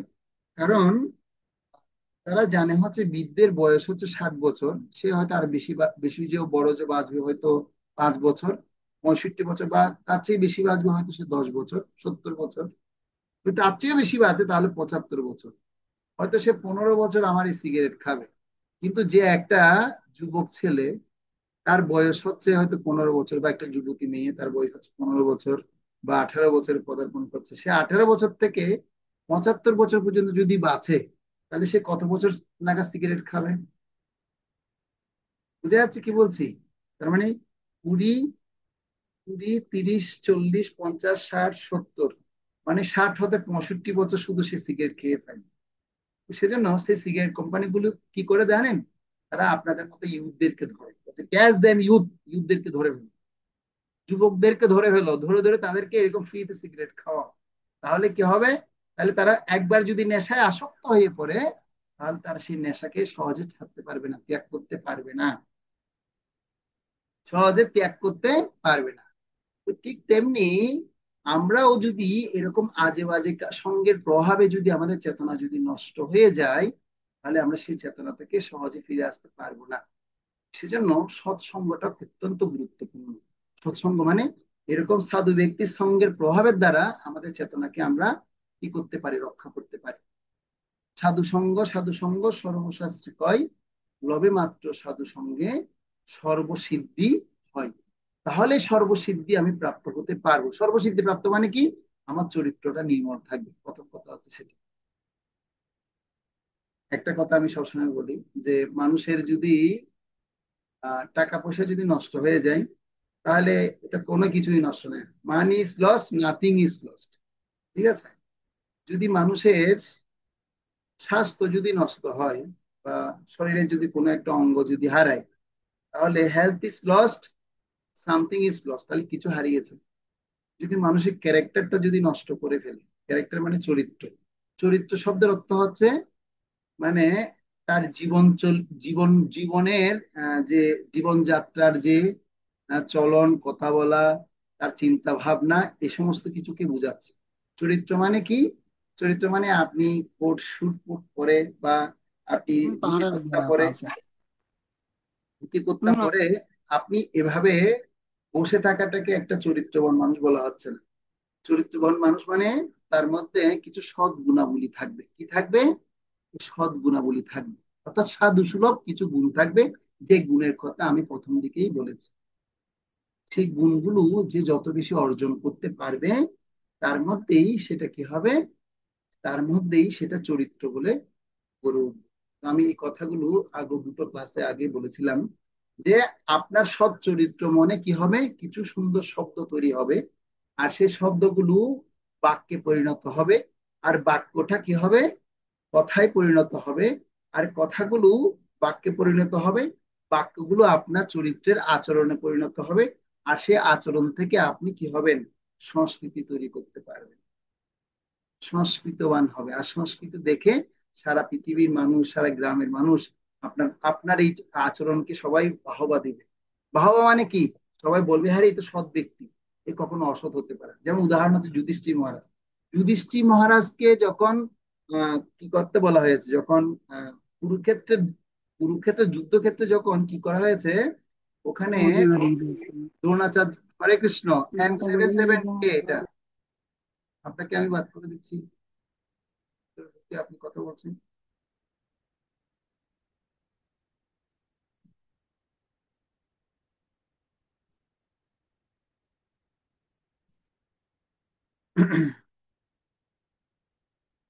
তো আহ তখন সেই দ্রোণাচার্যকে কেউ বধ করতে পারছে না। তো দ্রোণাচার্যের একটা দুর্বলতা জায়গা ছিল, সেই দুর্বল জায়গাটা হচ্ছে কি? তিনি তার ছেলেকে অত্যন্ত অধিক ভালোবাসতেন। তার ছেলের নাম কি? অশ্বত্থামা। তো যুধিষ্ঠির মহারাজ ছিলেন ধর্মপরায়ণ একজন সৎ ব্যক্তি, তার মুখ দিয়ে কখনো মিথ্যা কথা উচ্চারণ হতো না। তো তখন কি হয়েছে, ওখানে ভগবান কৃষ্ণ একটা প্ল্যান পরিকল্পনা করে একটা হাতির নাম রেখে দিয়েছে হচ্ছে কি? অশ্বত্থামা। ঠিক আছে? তো অশ্বত্থামা নাম রেখে দিয়ে অর্জুনকে বলছে, অর্জুন তুমি কি করো, তাড়াতাড়ি এই অশ্বত্থামা নামক গজকে কি করো, বধ করো। আর যখন সেটা বধ করা হয়েছে, বধ করার সাথে সাথে বলছে, হে অশ্বত্থামা কি হয়েছে? দেহত্যাগ করেছে, অশ্বত্থামা দেহত্যাগ করেছে। আসলে অশ্বত্থামা নামে কি গজটা দেহত্যাগ করেছে। আর যুধিষ্ঠির মহারাজ সেটাকে গিয়ে দেখছেন কি, বলছে কৃষ্ণ অর্জুনকে, যুধিষ্ঠিরকে বলছে, বলছে দেখো দেখো যুধিষ্ঠির দেখো, এই অশ্বত্থামা গজ কি হয়েছে, হত হয়েছে, তুমি বড় করে উচ্চারণ করে বলো, অশ্বত্থামা কি হয়েছে, হত হয়েছে। অশ্বত্থামা হতো, আর ইতি গজটা খুব ছোট করে বলেছে। ইতি গজটা কি করেছে, ছোট করে বলেছে। আর অন্যান্য পৌরপক্ষের যারা আছে সবাই বলছে কিরে বাবা কি অশ্বত্থামা হত হয়েছে, অশ্বত্থামা হত হয়েছে। আর এই দিক দিয়ে সে শব্দটা শুনতে পেয়েছে কে, দ্রোণাচার্য। বলছে কে বলেছে অশ্বত্থামা হত হয়েছে? বলছে যুধিষ্ঠির মহারাজের স্বয়ং মুখ থেকে আমরা শুনেছি। কার মুখ থেকে শুনেছি? যুধিষ্ঠির মহারাজের মুখ থেকে শুনেছি। তিনি বললেন যে অশ্বত্থামা মানে কি হয়েছে, হত হয়েছে। কিন্তু পরের শব্দটা তিনি ছোট করে বলেছেন কি, ইতি গজ। গজ নামক হাতি, যার নাম ছিল অশ্বত্থামা, সে বধ হয়েছে। এর মিথ্যা কথা বলেনি, সে সত্য কথাই বলেছে। কিন্তু এই চতুর্থীর জন্য, এই ছলতার জন্য যুধিষ্ঠির মহারাজকে নরক দর্শন করতে হয়েছে। ঠিক আছে। তো এটা হচ্ছে কি, ধার্মিক ব্যক্তিকে সবাই ভালোবাসে। সে শত্রু পক্ষের ব্যক্তিরা তাই সেই ধার্মিককে ভয় পায়। ভয় পায় না তাই না, কিন্তু শত্রুপক্ষের ব্যক্তিকেও কি করেন, ধার্মিকরা ভয় পান, আর তারাও বিশ্বাস করেন। তো এই দ্রোণাচার্য ঠিক এভাবে কি করতেন, মানে তিনি এই যুধিষ্ঠির মহারাজকে এত বেশি তিনি ভালোবেসতেন এবং বিশ্বাস করতেন। কারণ যুধিষ্ঠির কখনো মিথ্যা কথা বলবেন না। হয়তো পঞ্চপাণ্ডবদের অন্যরা যে মিথ্যা কথা বললো, যুধিষ্ঠির কখনো মিথ্যা কথা বলবেন। তো এগুলো হচ্ছে কি নীতি, যে চরিত্র মানুষকে কি করতে পারে, কত মহান করতে পারে। সেজন্য চরিত্র নির্মাণ করার জন্য, এই অমূল্য চরিত্র নির্মাণ করার জন্য আমার অনেক ধনী হওয়ার প্রয়োজন নেই। এই অমূল্য চরিত্র নির্মাণ করার জন্য আমার অনেক ধন সম্পদের প্রয়োজন নেই, আমার অনেক অর্থবিত্তের প্রয়োজন নেই, আমার অনেক গহনাঘাটির প্রয়োজন নেই, অনেক ভালো শাড়িরও দরকার নেই। আমি চাইলে এই চরিত্র নির্মাণ দুটো ডাল ভাত খেয়েও আমি করতে পারি। করতে পারি না? উদাহরণ দেয়া হচ্ছে যে ভগবান শ্রীকৃষ্ণের পরম বন্ধু কে ছিল? প্রভু সুদামা। হ্যাঁ, সুদামা। তো সুদামা কি ছিল ঘরের মধ্যে? মানে এক মুঠো চাল, চাল রান্না করার কোনো চাল ছিল না। তার গায়ে পরনে বস্ত্র পরে, বস্ত্র পরনের বস্ত্র ছিল না। মানে সুদামা ভগবান কৃষ্ণের কত প্রিয় তিনি ছিলেন। কিসের ফলে প্রিয় হতে পেরেছেন? তার বৈরাগ্যের ফলে প্রিয় হতে পেরেছেন, সৎ গুণাবলীর জন্য তিনি প্রিয় হতে পেরেছিলেন। সেজন্য আমাদেরও এরকম অধিক আকাঙ্ক্ষার চেয়েও সবচেয়ে বড় বড় জিনিস হচ্ছে কি, আমাদের সৎ ব্যক্তি সাধু সঙ্গ করার মাধ্যমে আমাদের চরিত্রকে কি করতে হবে, নির্মল করা। তো এটা হচ্ছে আমাদের মানে কি ছিল প্রভুপাদের মিশনের একমাত্র খুব গুরুত্বপূর্ণ একটি বিশেষ দিক, যেটা খুব দরকার। সেজন্য সদাচার আমাদের মানতে হবে। সদাচার যত বেশি মানবো, তত বেশি আমাদের কি হবে, এই সাধু সুলভ আচরণগুলো বৃদ্ধি হবে। পরিবার এবং বন্ধুদের প্রতি আচরণের সময় অনেক সময় আমরা দেখতে পাই, দেখা যায় কি, ছাত্র সমাজে একজন নবাগত সদস্য অতিরিক্ত বাড়াবাড়ি করে, আর পরিবার এবং বন্ধুদের প্রতি এমন ভাবে আচরণ করে ফেলে যে তারা কৃষ্ণ বিমুখ বা ছাত্র সমাজ বিরোধী হয়ে ওঠে। তো সেজন্য আমাদের কি করতে হবে, কিছু বিষয় খুব গুরুত্বপূর্ণ দিক আমাদের সংশোধন করতে হবে। এটা একটা গুরুত্বপূর্ণ দিক, যে পরিবার এবং বন্ধুদের প্রতি আচরণে অনেক সময় দেখা যায় যে ছাত্র সমাজে একজন নবাগত সদস্য অতিরিক্ত বাড়াবাড়ি করে ফেলে, পরে তার পরিবার এবং বন্ধুদের প্রতি এমন আচরণ করে ফেলে যে তারা কৃষ্ণ বিমুখ বা ছাত্র সমাজ বিরোধী হয়ে ওঠে। এখন আমি পল্লবী মাতাজি প্রশ্নটার মধ্যে আসছি। পল্লবী মাতাজিকে আমি বললাম যে তাহলে কৃষ্ণটাই কি সবচেয়ে সেরা? কৃষ্ণ ছাড়া আর অন্য কোনো কিছু কেউ দরকার নেই? আমি বললাম কেন? পিতা মাতা। বলছি পিতা মাতা থেকেও হচ্ছে প্রভু কৃষ্ণটা অনেক বেশি গুরুত্বপূর্ণ। এটা হচ্ছে কি আমাদের অপরিপক্কতা, এটা আমাদের কি অপরিপক্কতা। কেননা আপনি যখন কৃষ্ণ ভক্তি অনুশীলন করবেন, আপনার প্রতিকূলে থাকবে 90%, আর অনুকূলে থাকবে মাত্র 10%। বুঝা যাচ্ছে কি বলছি? এটা বাস্তব জীবন। বাস্তব জীবনে এখানে ইমোশন কাজ করা যাবে না। আমি যখন কৃষ্ণ ধর্মতে অনুশীলন করব, আমার প্রতিকূল থাকবে কত পার্সেন্ট বললাম? 80%। আর 10% থাকবে শুধুমাত্র অনুকূল। তো এখন এই প্রতিকূল পরিস্থিতিকে কিভাবে অনুকূলে আনবেন, সেটা হচ্ছে একজন আপনাদের মতো যারা ছাত্র ছাত্রীরা, যারা এখানে ক্লাস করছেন, যারা শিক্ষার্থীরা যারা আছেন, আপনাদের ভূমিকা সেটা। আপনি মনে করুন একজন জাগতিক মানুষের সাথে মিশছেন। তো এখন আপনি জাগতিক মানুষকে ভাবছেন, আরে দেখো দুর্গন্ধ বেরোচ্ছে কিভাবে, স্নানও করেনি দুদিন ধরে স্নানও করেনি সে, আর এখন তার পাশে গিয়ে বসে আমার ক্লাস করতে হবে, তার পাশে গিয়ে আমার অফিস করতে হবে। ছে ছে ছে ছে ছে, না এরকম হবে না। তো এরকম যদি হয় তাহলে আপনি কিভাবে নিজেকে সাধু বলে দাবি করতে পারেন? সাধু মানে কি? তিতিক্ষা মানে সহ্য করার ক্ষমতা, মানে আপনার থেকে এই সহ্য করার শিক্ষাটা গ্রহণ করতে হবে। তো আপনি তাকে নেগলেক্ট করা যাবে না, বাট আপনার আচরণের পরিশুদ্ধির দ্বারা তাকে আপনি পরিবর্তন করতে পারেন। আমার আচরণ যদি শুদ্ধ হয় তাহলে আপনার শুদ্ধতার প্রভাবে সে একদিন পরিবর্তন হবে। এর জন্য সময় লাগবে, একটু ধৈর্য ধরে বুঝতে হবে। কি করতে হবে? ধৈর্য ধরতে হবে। সবুরে কি ফলে? নেওয়া ফলে, একটা কথা আছে না? যত আমি সবুর নিয়ে কি করব, মানে ধৈর্য ধরে আমার কাজটা করে যাব, তত আমি সেরকম এরকম গুড রেজাল্ট আমি পাবো। তো এখন আমাদের ধৈর্য তো অনেক কম, আমরা অল্পতেই বিরক্ত হয়ে যাই। সেজন্য যারা শিক্ষার্থীরা এখানে আছে, পিতামাতার সাথে সবচেয়ে বেশি বেশি ভালো রিলেশনশিপ তৈরি করতে হবে। যে যত বেশি পিতামাতার সাথে ভালো রিলেশনশিপ তৈরি করতে পারবে, সে তত বড় ভালো সাধু হতে পারবে। কারণ সাধু হতে গেলে পিতামাতার আশীর্বাদ একটা সবচেয়ে বড় জিনিস, এটা তার দরকারেই। পিতামাতাকে কখনো কি করা যাবে না, নেগলেক্ট করা যাবে না। এটা আমি আমার জীবনে আমি দেখতে পেয়েছি, যে আমার জীবনে আমি দেখেছি আমার পরিবারে আমার প্রথমে কেউ ভক্ত ছিল না। আমি যখন নিরামিষ গ্রহণ করেছি তখন আমার বড় ভাই আমাকে মানে আমার নাম ধরে বলে বলে ডাকতো, এই এটা খাবি? আমি বলছি তুমি তো আমার বড় ভাই। আমি কোনো রাগ করিনি, কিন্তু রাগ না করে বলছি তুমি তো আমার বড় ভাই, তুমি তো চাইলে আমাকে একটু সহযোগিতা করতে পারো, ছোট ভাইকে তো একটু সহযোগিতা করতে পারো। আমি তো একটু কৃষ্ণ ভক্তি করতে চাই, আমি তো আর বেশি কিছু চাইছি তোমার কাছে বলো? আমি শুধু একটু কৃষ্ণ ভক্তি করতে চাইছি, একটু ভগবানের প্রসাদ খেতে চাই, তুমি একটু আমাকে যদি সহযোগিতা না করো। তো ওনার মনে বিশাল একটা দাগ কেটেছে এই কথায়। সিম্পল কথা, কি বলেছি? একটু আদর করে শুধুমাত্র বলেছি তুমি তো আমাকে একটু কৃষ্ণ ভক্তিতে সহযোগিতা করতে পারো। শুধু এই কথাটাই শুধুমাত্র থাকে। তারপরে বলার পরেই তিনি দেখি 1 মাসের মধ্যে পুরো পরিবর্তন হয়ে গেছে। তিনি নিজেও নিরামিষ খাওয়া শুরু করে দিয়েছেন। আর এখন এমন ভক্তি শুরু করেছেন, এমন ভক্তি অনুশীলন করছেন, যে আমার থেকে আরো চতুর্গুণ বেশি ভক্তি শুদ্ধ ভক্তি অনুশীলন করছেন, আরো ডেডিকেটেড ডিভোটিস। তো এটা হচ্ছে কি, মানে আপনার আচার আচরণের দ্বারা অন্য হৃদয় পরিবর্তন। আপনি যদি বলেন হ্যাঁ দুর্গন্ধ, তুমি আমার সামনে এসে এই সমস্ত নিয়ে আসছো, হ্যাঁ এগুলো তোমার করা উচিত না, এ ধরনের যদি আমি আচরণ করতাম, তিনি কি আজকে আর এই পথে এইভাবে ডেডিকেট করতে পারতো? সেজন্য সাধু মানে সহ্য করতে হবে। তো আমি এখন একটা আপনাদের আরেকটা সাধুর সহ্যের গুণের কথা বলি। একবার এক সাধু, সে স্নান করতে গেছে। যখন সে স্নান করতে গেছে, স্নান করতে গিয়ে তখন দেখতে পাচ্ছে কি, নদীর পাড়ে উপরে একটা গাছ আছে, নিম বৃক্ষ। আর সেই নিম বৃক্ষের মধ্যে কিছু বিছা আছে, বিছা মানে কাঁকড়া বিছা। সে কাঁকড়া বিছাগুলো নিম বৃক্ষের মধ্যে হাঁটাচলা করতে করতে হঠাৎ করে একটা বিছা মানে কি করলো, নিচে জলের মধ্যে পড়লো। আর যখন জলের মধ্যে পড়লো, সাধুর কর্তব্য হচ্ছে প্রত্যেক প্রাণীকে কি করা, রক্ষা করা। সাধুর কর্তব্য কি? প্রত্যেক প্রাণীকে রক্ষা করা।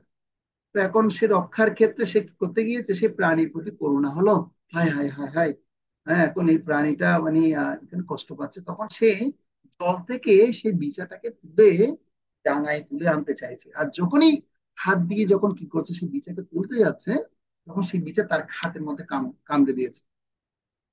যতবারই তাকে তুলতে যায় ততবারই সে বিচা তাকে কামড়ে দেয়। তখন দূর থেকে আরেকজন ভদ্রলোক তাকে দেখে হাসছে, হে হে হে হে করে হাসছে। সে বলছে, হে তুমি কি করছো বোকা লোক? এই বিচাকে তুমি বাঁচাতে চাইছো? এই বিচা তো তোমাকে কামড়াবে, তোমাকে মেরে ফেলবে। তখন সাধু বলল, আসলে আহ আমার কর্তব্য হচ্ছে তাকে কি করা, রক্ষা করা, কিন্তু তার কাজ তো সে করবে, সেই বিচার কাজ সে বিচার করবে। যোগ দেখেছেন কখনো? যোগ যোগ যোগ দেখেছেন?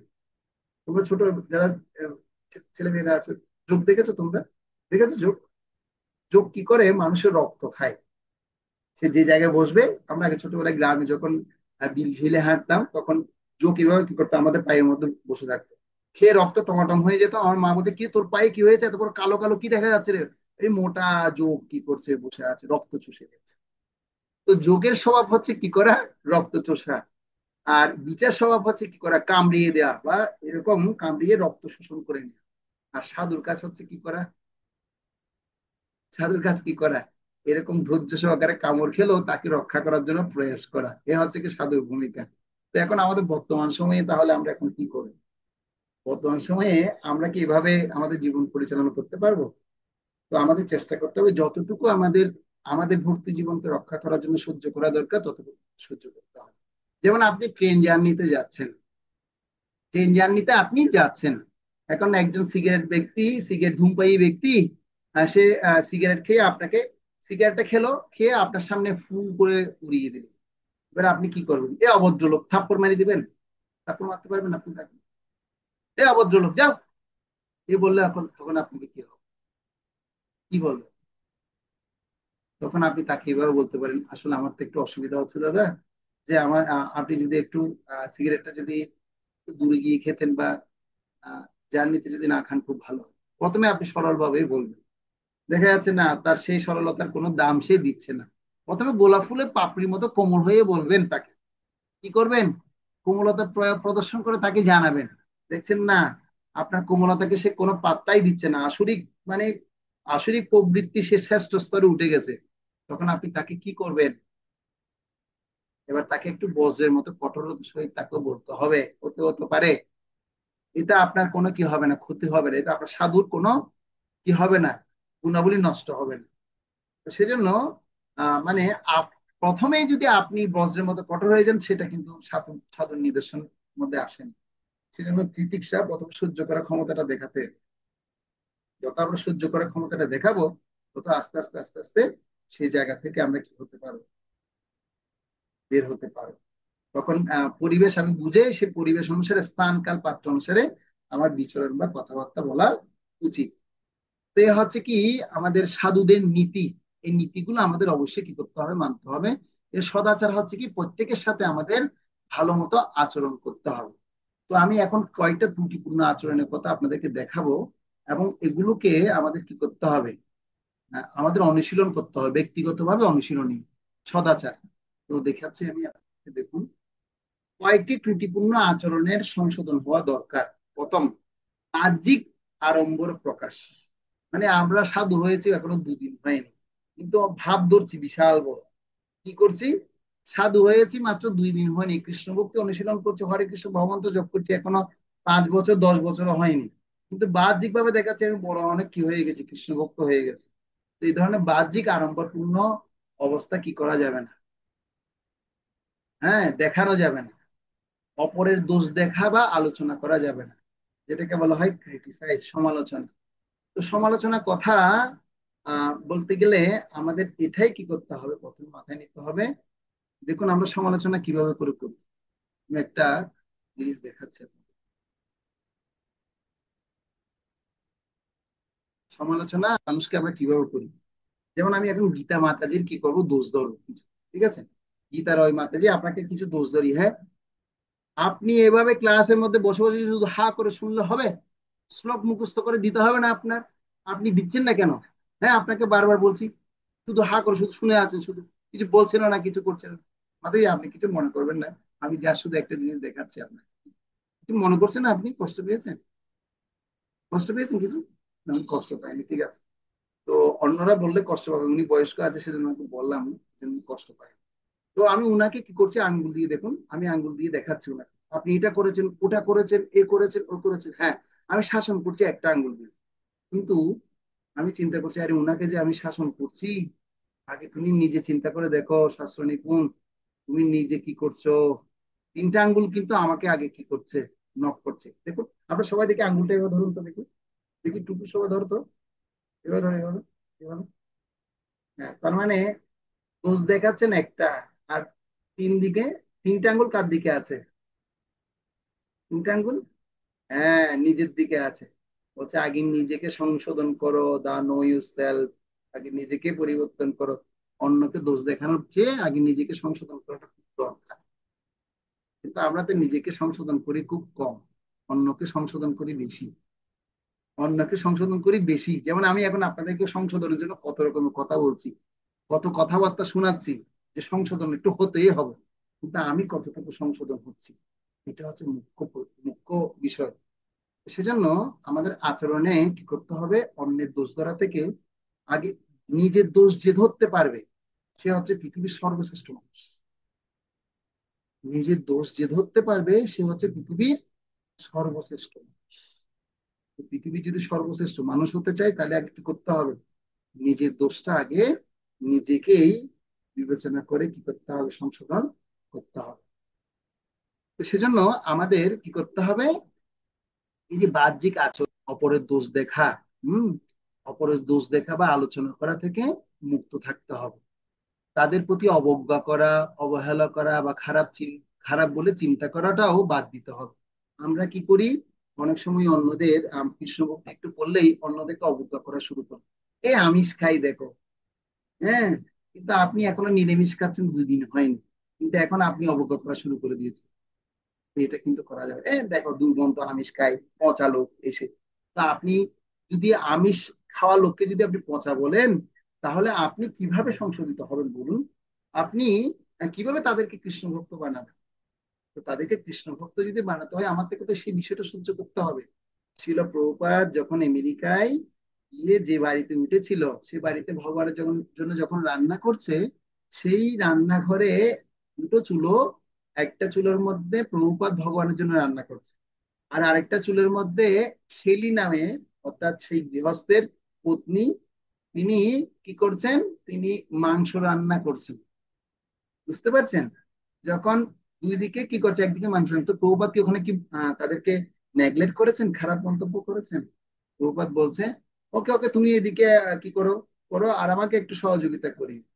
এভাবে তিনি কি করেছেন? তার সহযোগিতা নিয়ে তাদেরকে ভক্ত তৈরি করতে পেরেছেন, তাদের কাছে পজিটিভ থিঙ্কিং ব্যক্তি হিসেবে গড়ে উঠতে পেরেছেন। তো আমরাও যদি আমাদের জীবনে এরকম বিষয়গুলো যদি আসে, আমাদের আসবে প্রতিনিয়ত, তো সেগুলো যদি আমরা সহ্য করতে না পারি, তাহলে আমরা সাধু হওয়াটা অনেক কঠিন হয়ে যাবে।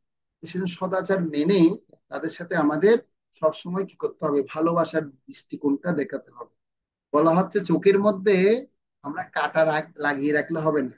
কি করতে হবে? চোখের মধ্যে কাঁটা লাগিয়ে রাখলে হবে না, চোখের মধ্যে দুটো ফুল লাগাতে হবে। কি লাগাতে হবে? ফুল। তো এটা কিরকম আমি বলছি।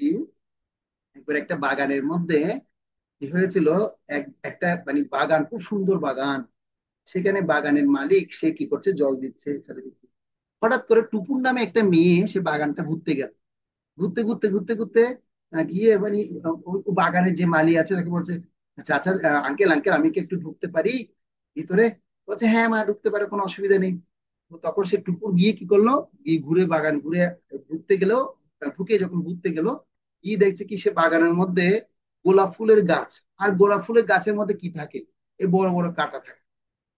আর সে শুধু কাঁটা কাঁটা দেখেছে, কাঁটা দেখে দেখে এসে বাগানের মালিকে এসে বকা দিচ্ছে, কি আপনার বাগানের মধ্যে শুধু কাঁটা আর কাঁটা, কোনো মানে কি সৌন্দর্য কিছু দেখতে পেলাম না, শুধু কাঁটা আর কাঁটা দেখলাম। এই কথা বলার পর তখন টুকুর চলে আসলো।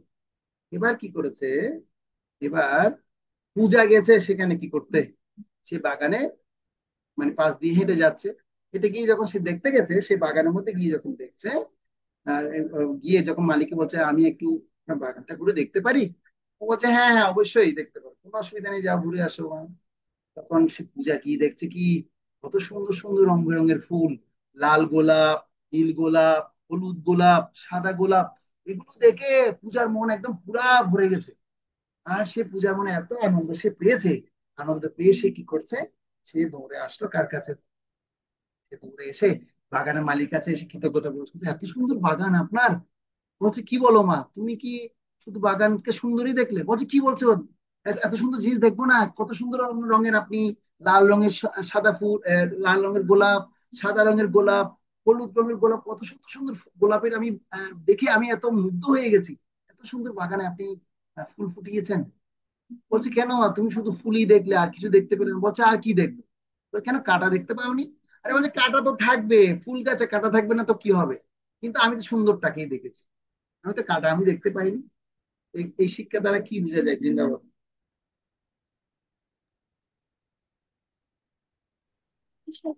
এই শিক্ষা দ্বারা বোঝা যায় যে মানুষের চেতনা যেরকম তারা সেরকমই মানে জিনিস দেখবে।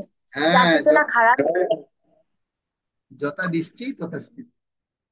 যেরকম দৃষ্টি দিব আমি, সে স্থিতিটা ওই রকমই হবে। আমি যদি আমার চোখের মধ্যে এরকম কাঁটার জায়গায় ফুল লাগিয়ে দেখি, তাহলে আমি ফুলই দেখবো। যদি কাঁটা লাগিয়ে রাখি, তাহলে তো কাঁটাই দেখবো। সেজন্য এই জগতে যে যার নিন্দা করে, মনে করুন এখানটাই আমার কেউ নিন্দা করছে, নিন্দা তাকে করতে দিন। নিন্দা কার করে, সমালোচনা মানুষ কার করে? আপনার মধ্যে এমন কিছু গুণ আছে যেটা ওই ব্যক্তির নেই। যে ব্যক্তির নেই সেই ব্যক্তি কি করবে, আপনার নামে সমালোচনা করবে। যে সমালোচনা করে তাকে সমালোচনা করতে দিন। আর আলোচনা সমালোচনা এগুলোই জগতে থাকবে। সেজন্য আপনি সবাইকে কি করতে আসেননি, সবাইকে সন্তুষ্ট করতে এই জগতে আসেনি, সবার সাথে বন্ধুত্ব আপনি করতে পারবেন না। সেজন্য যে ভুল করছে, যে সমালোচনা করছে, তার মানে আপনাকে নিয়ে কোথাও না কোথাও আলোচনা হচ্ছে। আপনাকে নিয়ে সমালোচনা করছে মানে আপনাকে নিয়ে কোথাও কোথাও কি হচ্ছে, আলোচনা হচ্ছে। কিন্তু আপনার মধ্যে যে গুণটা আছে, যে ভালো গুণটা আছে, সেটা তার মধ্যে নেই বিদায় সে আপনার সমালোচনা করছে। এটা কিন্তু আমাদের কি করতে হবে, প্রত্যেককে ধরে নিতে হবে যারা এখানে আমরা ক্লাস করছি। সেজন্য আমাদেরকে নিজেকে ক্রিটিসাইজও করে, তাহলে এটা দুঃখ পাওয়ার কোনো কারণ নেই। কিন্তু আপনি যদি সঠিকভাবে জীবনযাপন করেন, একদিন আপনার সুনাম সে আবার গাইবেই। সেজন্য আমাদের আচরণে অবশ্যই কি হতে হবে, এই বিষয়গুলো শুদ্ধ করতেই হবে। বলা হচ্ছে দেখুন, তাদের প্রতি অবজ্ঞা করা, অবহেলা করা বা খারাপ বলে চিহ্নিত করা আমাদের কখনো উচিত নাই। পীড়াদায়ক মন্তব্য করা, যারা ভক্তি করে না তারা ভণ্ড, এই ধরনের কথাবার্তা কখনো যেন না বলি। পল্লবী মাতাজি শোনা যাচ্ছে? ক্লাসে আছেন পল্লবী মাতাজি? মনে হয় ক্লাসে নেই। সেজন্য ভিডিও অফ রাখলে আমি বুঝতে পারি না কে ক্লাসে আছে কে ক্লাসে নেই। অন থাকলে সুবিধা। তো সেজন্য পীড়াদায়ক মন্তব্য করা, যারা ভক্তি করে না তারা হচ্ছে ভণ্ড, এই ধরনের কথা কখনো যেন আমরা না বলি। ঠিক আছে গীতারয় মাতাজি? ভক্তি অনুশীলন করতে গেলে যারা ভক্তি করে না তাদেরকে কখনো আমরা এই ধরনের কি করব না, ভণ্ড কখনো বলবো না। কারণ তারা ভগবানকে কোনো না কোনো ভাবে ভালোবাসছে। হয়তো নিরাকার ব্রহ্মরূপে ভালোবাসছে, হয়তো নির্বিশেষ ব্রহ্মরূপে ভালোবাসছে, বা হয়তো সবিশেষ রূপে কোনো একটা দেব দেবতাকে তারা ভালোবাসছে।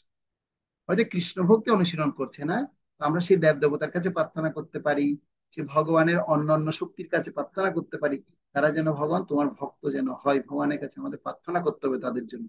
সে নিজের সাধে সেধে জীবন যাপন, নিরামিষ ভোজন, সকালে নিরামিষ প্রসাদ ভোজন, সকালে ঘুম থেকে উঠা, হ্যাঁ, আর খারাপ অভ্যাসগুলো পরিত্যাগ করা, সিনেমা টিভি দেখা থেকে বিরত থাকা, এই সবের ঢাক পেটানো মানে কি, ওরা আহ, এই এই এই আচরণগুলো আমাদের কি করতে হবে।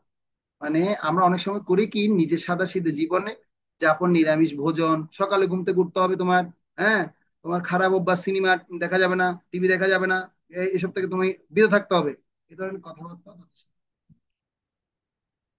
বলা যাবে না। তাদের মনোভাব অনুসারে তাদেরকে কি করতে হবে, হ্যাঁ, বলতে হবে। যত আমরা সেই মনোভাব অনুসারে তাদের সাথে কথা বলবো, তত আমরা আমরা কি করতে পারবো, তাদের হৃদয়ের মধ্যে প্রবেশ করতে পারবো। হৃদয়ে প্রবেশ করা কিন্তু খুব কঠিন একটা মানে পরীক্ষা। অন্যের হৃদয়কে জয় করা অনেক কঠিন আছে। কিন্তু অন্যকে জয় করতে হলে আগে নিজের আচরণকে কি করতে হবে, শুদ্ধ করতে হবে। ছিল প্রভুপাদ তাই করে দেখিয়ে গেছে। ঠিক আছে, তো এই হচ্ছে আমাদের সদাচার। এই সদাচার গুলো আমরা মানবো, বাহ্যিক আড়ম্বর প্রকাশ করব না।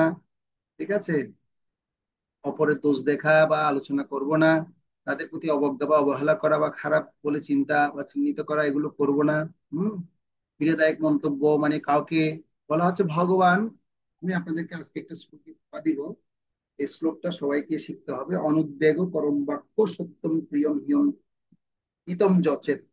আমি এটা রেকর্ড করে পাঠাবো, এই শ্লোকটা আপনারা সবাই শিখবেন ভগবদ্গীতার। এই শ্লোকটা কত অধ্যায় কি নাম্বার শ্লোক সেটা আমি বলে দিব, এবং আমি গ্রুপের মধ্যে সেটা পাঠাবো, সেটা আপনারা সবাই শ্লোকটা শিখবেন। তো সেজন্য অন্যকে পীড়াদায়ক মন্তব্য কখনো করা উচিত নয়। অন্যের মনে কষ্ট দিয়ে কথা বলা, ঠিক আছে, উদ্বেগকর কথা বলা, যে উদ্বেগকর কথার মধ্যে আমি নিজে কষ্ট পাবো, অন্য কষ্ট পাবে।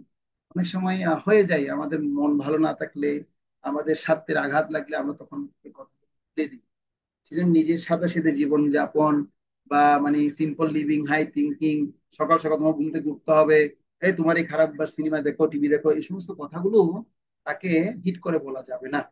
তো সেজন্য এগুলো তাদেরকে বলার চেয়েও আমি নিজে যদি আচরণ করি, আমার সাদাসিধে জীবনযাপন দেখেও তিনি আমার প্রতি আকৃষ্ট হতে পারে। সেজন্য আমি আগে পরিবর্তন হব, বদলে যাব, তারপরে বদলে দিই। নিজে যদি না বদলাই অন্যকে কি বদলায়, তাই না? তো এখন ব্যাপার হচ্ছে আমি নিজেকে আগে বদলাতে হবে। তো আপনাদের একটা হোমওয়ার্ক আমি দিব, এটা গ্রুপে পাঠাবো, এগুলো আপনারা লিখে আপনারা নোটস পাঠাবেন, ঠিক আছে? তো তাহলে আমরা এই সাধু সঙ্গের ক্লাস থেকে আমরা জানতে পারলাম ভগবান কৃষ্ণের কথা আমরা শুনেছি। এ ভগবান অত্যন্ত প্রিয়, সাধু ভগবান অত্যন্ত প্রিয়, যার মধ্যে সদ্গুণাবলী থাকে সে অত্যন্ত প্রিয়। সাধু সঙ্গের প্রভাবে কি কি হতে পারে আমরা 3-4খানা গল্পের মাধ্যমে উপাখ্যানের মাধ্যমে আমরা শিক্ষা লাভ করেছি। খারাপ সঙ্গ থেকে মুক্তির উপায়ের কথা বলেছি, পরিবার এবং বন্ধুদের প্রতি আচরণের কথাও বলেছি। আমরা আমাদের আচরণ যত শুদ্ধ হবে তত আমরা অন্যের হৃদয়ে হরে কৃষ্ণ হরে কৃষ্ণ কৃষ্ণ কৃষ্ণ হরে হরে, হরে রাম হরে রাম রাম রাম হরে হরে। পল্লবী মাতাজি, আপনাকে ডাকছিলাম এতক্ষণ ধরে, আপনি কোথায় ছিলেন? তো প্রভু বলছিলাম না যে ওই কল্পতরুভ্যশ্চ কৃপা সিন্ধুভ্যেব চ পতিতানাং পাবনেভ্যো। तो ধন্যবাদ। पावन হরে কৃষ্ণ।